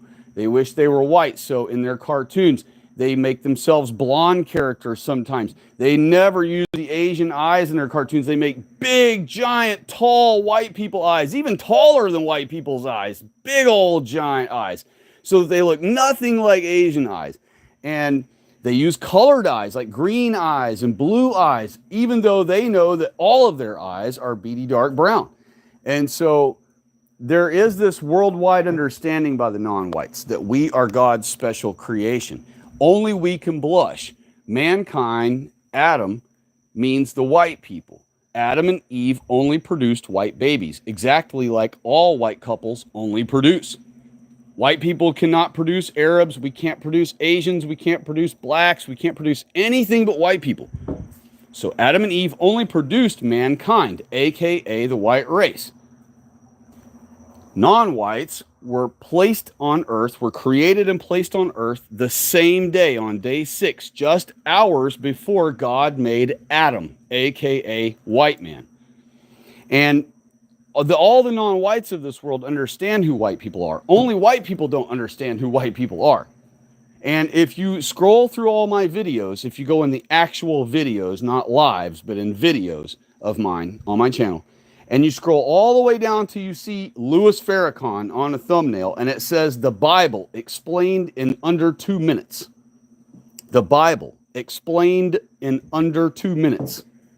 You'll see Louis Farrakhan in the thumbnail. That's Louis Farrakhan. That's the most learned black alive, says blacks themselves, telling the blacks in church, in their version of church, that Adam means the white race. And he literally details exactly what the Bible says. He tells the blacks exactly what they didn't want to have to hear. That God created Adam, and that Adam is not one man, it's a race, the white race. And he mistakenly calls us Caucasians throughout the whole thing, but he means white people. We are not from the Caucasus Mountains, and we are not Asians, but he means white people. And so he goes on to explain how God created white man, Adam, to be the God of this world. White people are the gods of this world. And it's okay for us to say that. We're not claiming to be God. We're not claiming to be as powerful as God. We are lesser gods. We are the gods of this world. And he says that. He admits it to his blacks right there. And he says from his podium that God gave us rule over this earth for 6,000 years. That's exactly what our Bible says, and that's exactly what I teach on this channel, that we are under a 6,000-year trial.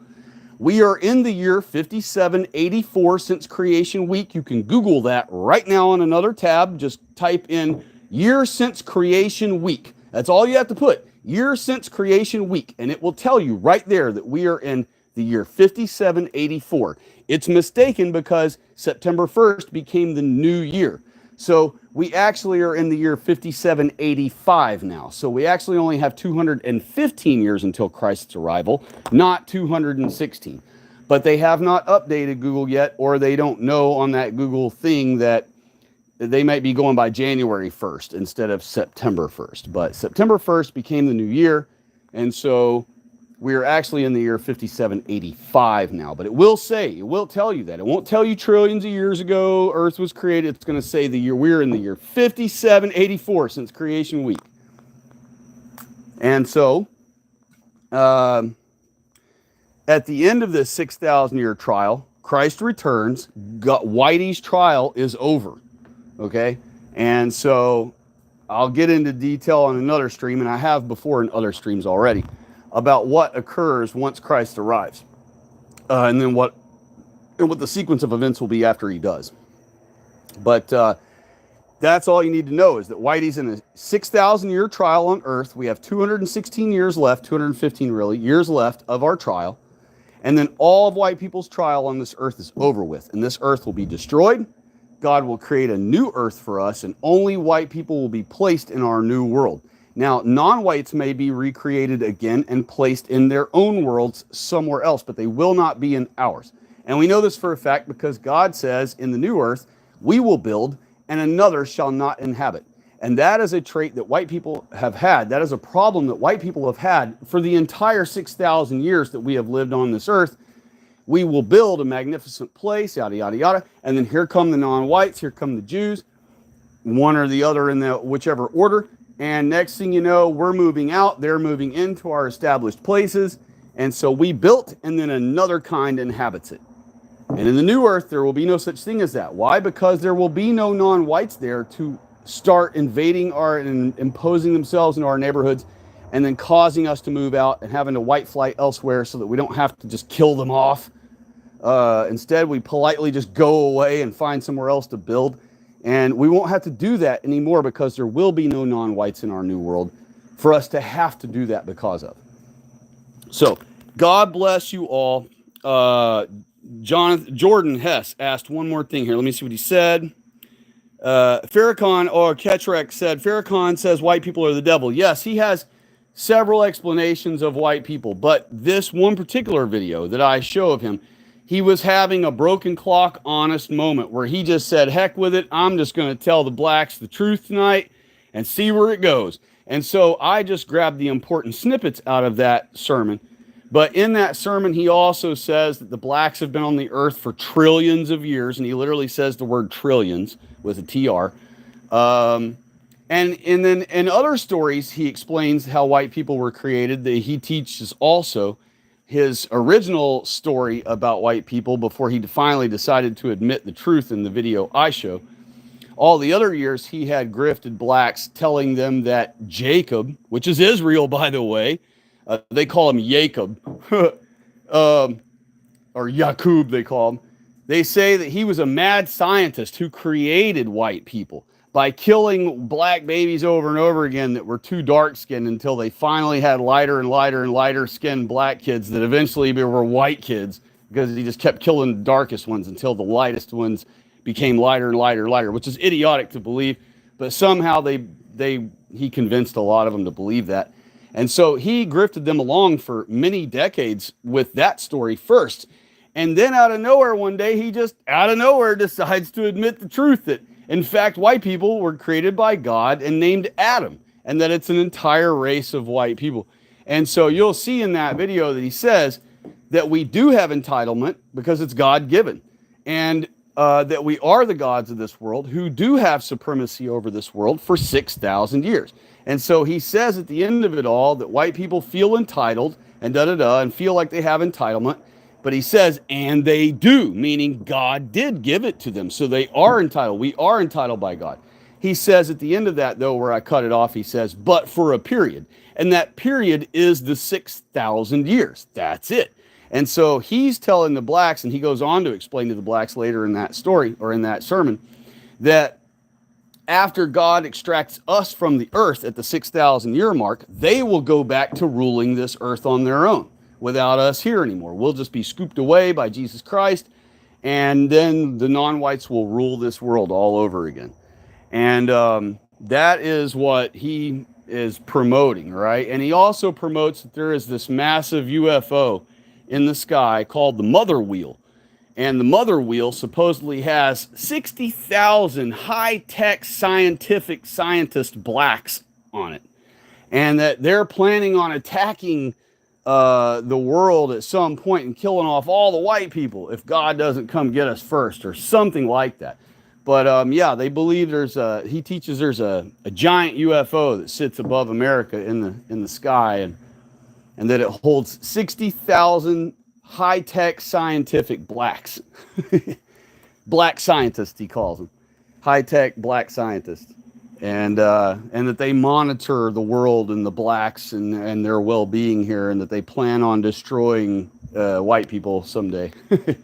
So anyhow, I'm going to do a whole video on that on another day, but God bless you all. I really got to shut this off. I got to get to bed so I can get up early and get to visiting with my peeps. But I hope all of you have a lovely evening. I hope all of you have a wonderful Sabbath tomorrow. Don't forget your Sabbath prayers, and be sure to itemize the things you're grateful for to God.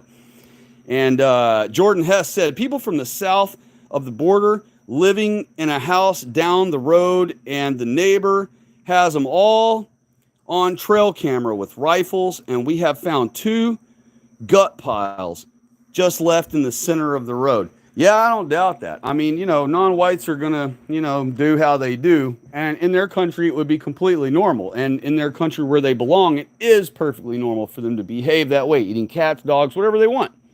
It's just in our country, they A, don't belong here, and B, we don't want them doing those things here. We want them to do those things in their country where they belong. And that's what we're pushing for. That's what we're hoping to get back someday. Return them to their homes where they belong. They will be happier in the end. We will be happier in the end. Everyone will be happier in the end. And it just has to happen that way before we can finally all get back to peace. And Jordan said, would you leave them be or let them know they ain't welcome? Well, I definitely let them know they're not welcome when it's appropriate. Now, I can't walk around and just mean mug every non-white I see and be like, hey, get the fuck out of my country kind of thing. But there are ways for us to cleverly make them feel uncomfortable. For example, like while you're being, interacting with one, if you're forced to have to interact with one that just somehow is being imposed to talk with you or whatever, you can ask them clever things like, oh, so what country did you leave? Or what country did you flee? Where are you from? And they'll be like, flee, because they don't like sounding like a coward. You're like, yeah, well, I mean, you're not living in your country where, your people created. So what made you flee there and come here is, things like that make them sound like a coward, puts them in a position of a coward or a position of an invader soldier. You know what I mean? Either way. There are ways to, I'll do on another stream when I have time. We will discuss. If you visit on another stream and hit me up with that question again, I'll go through in detail like I have before on other streams. Some ways you can say certain things in conversation where they can't immediately get combative with you, but that still offend them and put pressure on them to know that they don't belong here. So until then, I will see you folks later. God bless you all. And he said, do you think nothing existed before 6,000 years ago? No, it's not that nothing existed. It's that this earth, nothing on this earth existed. And it says so in the Bible that the earth was void, was completely void. That means there was nothing to it. There wasn't even land because God had to cause the dry land to appear. So, yeah, there was nothing going on earth. Now, there's been plenty of things that have existed long before this 6,000 years started. God and all the supernatural world that he is in control of all exists. There's no telling what exists. There's probably trillions and gazillions of things that exist, and worlds and gods and all kinds of stuff that we don't know about.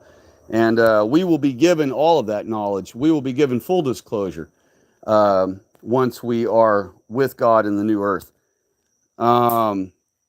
And that's why we don't have to concern ourselves with what all must exist out in the supernatural, because A, as a mortal, we'll never be able to know as a mortal. And B, we're going to be given all of that information. So we don't have to worry. And Jordan Hess said, later, Gator, praise Jesus. Well, God bless you. Good night, y'all. He said, will do, man. Get to bed. We won't be mad. Praise Jesus. God bless you all. Happy Sabbath to all of you. I hope all of you have a wonderful Sabbath tomorrow. And, don't forget your Sabbath prayers. And if you don't get it done tonight, for whatever reason, get her done tomorrow, because, that's how we connect with our Father every week, to let him know we love him, we appreciate him. Don't forget to say, I love you to Yahweh and Jesus Christ and the Holy Ghost.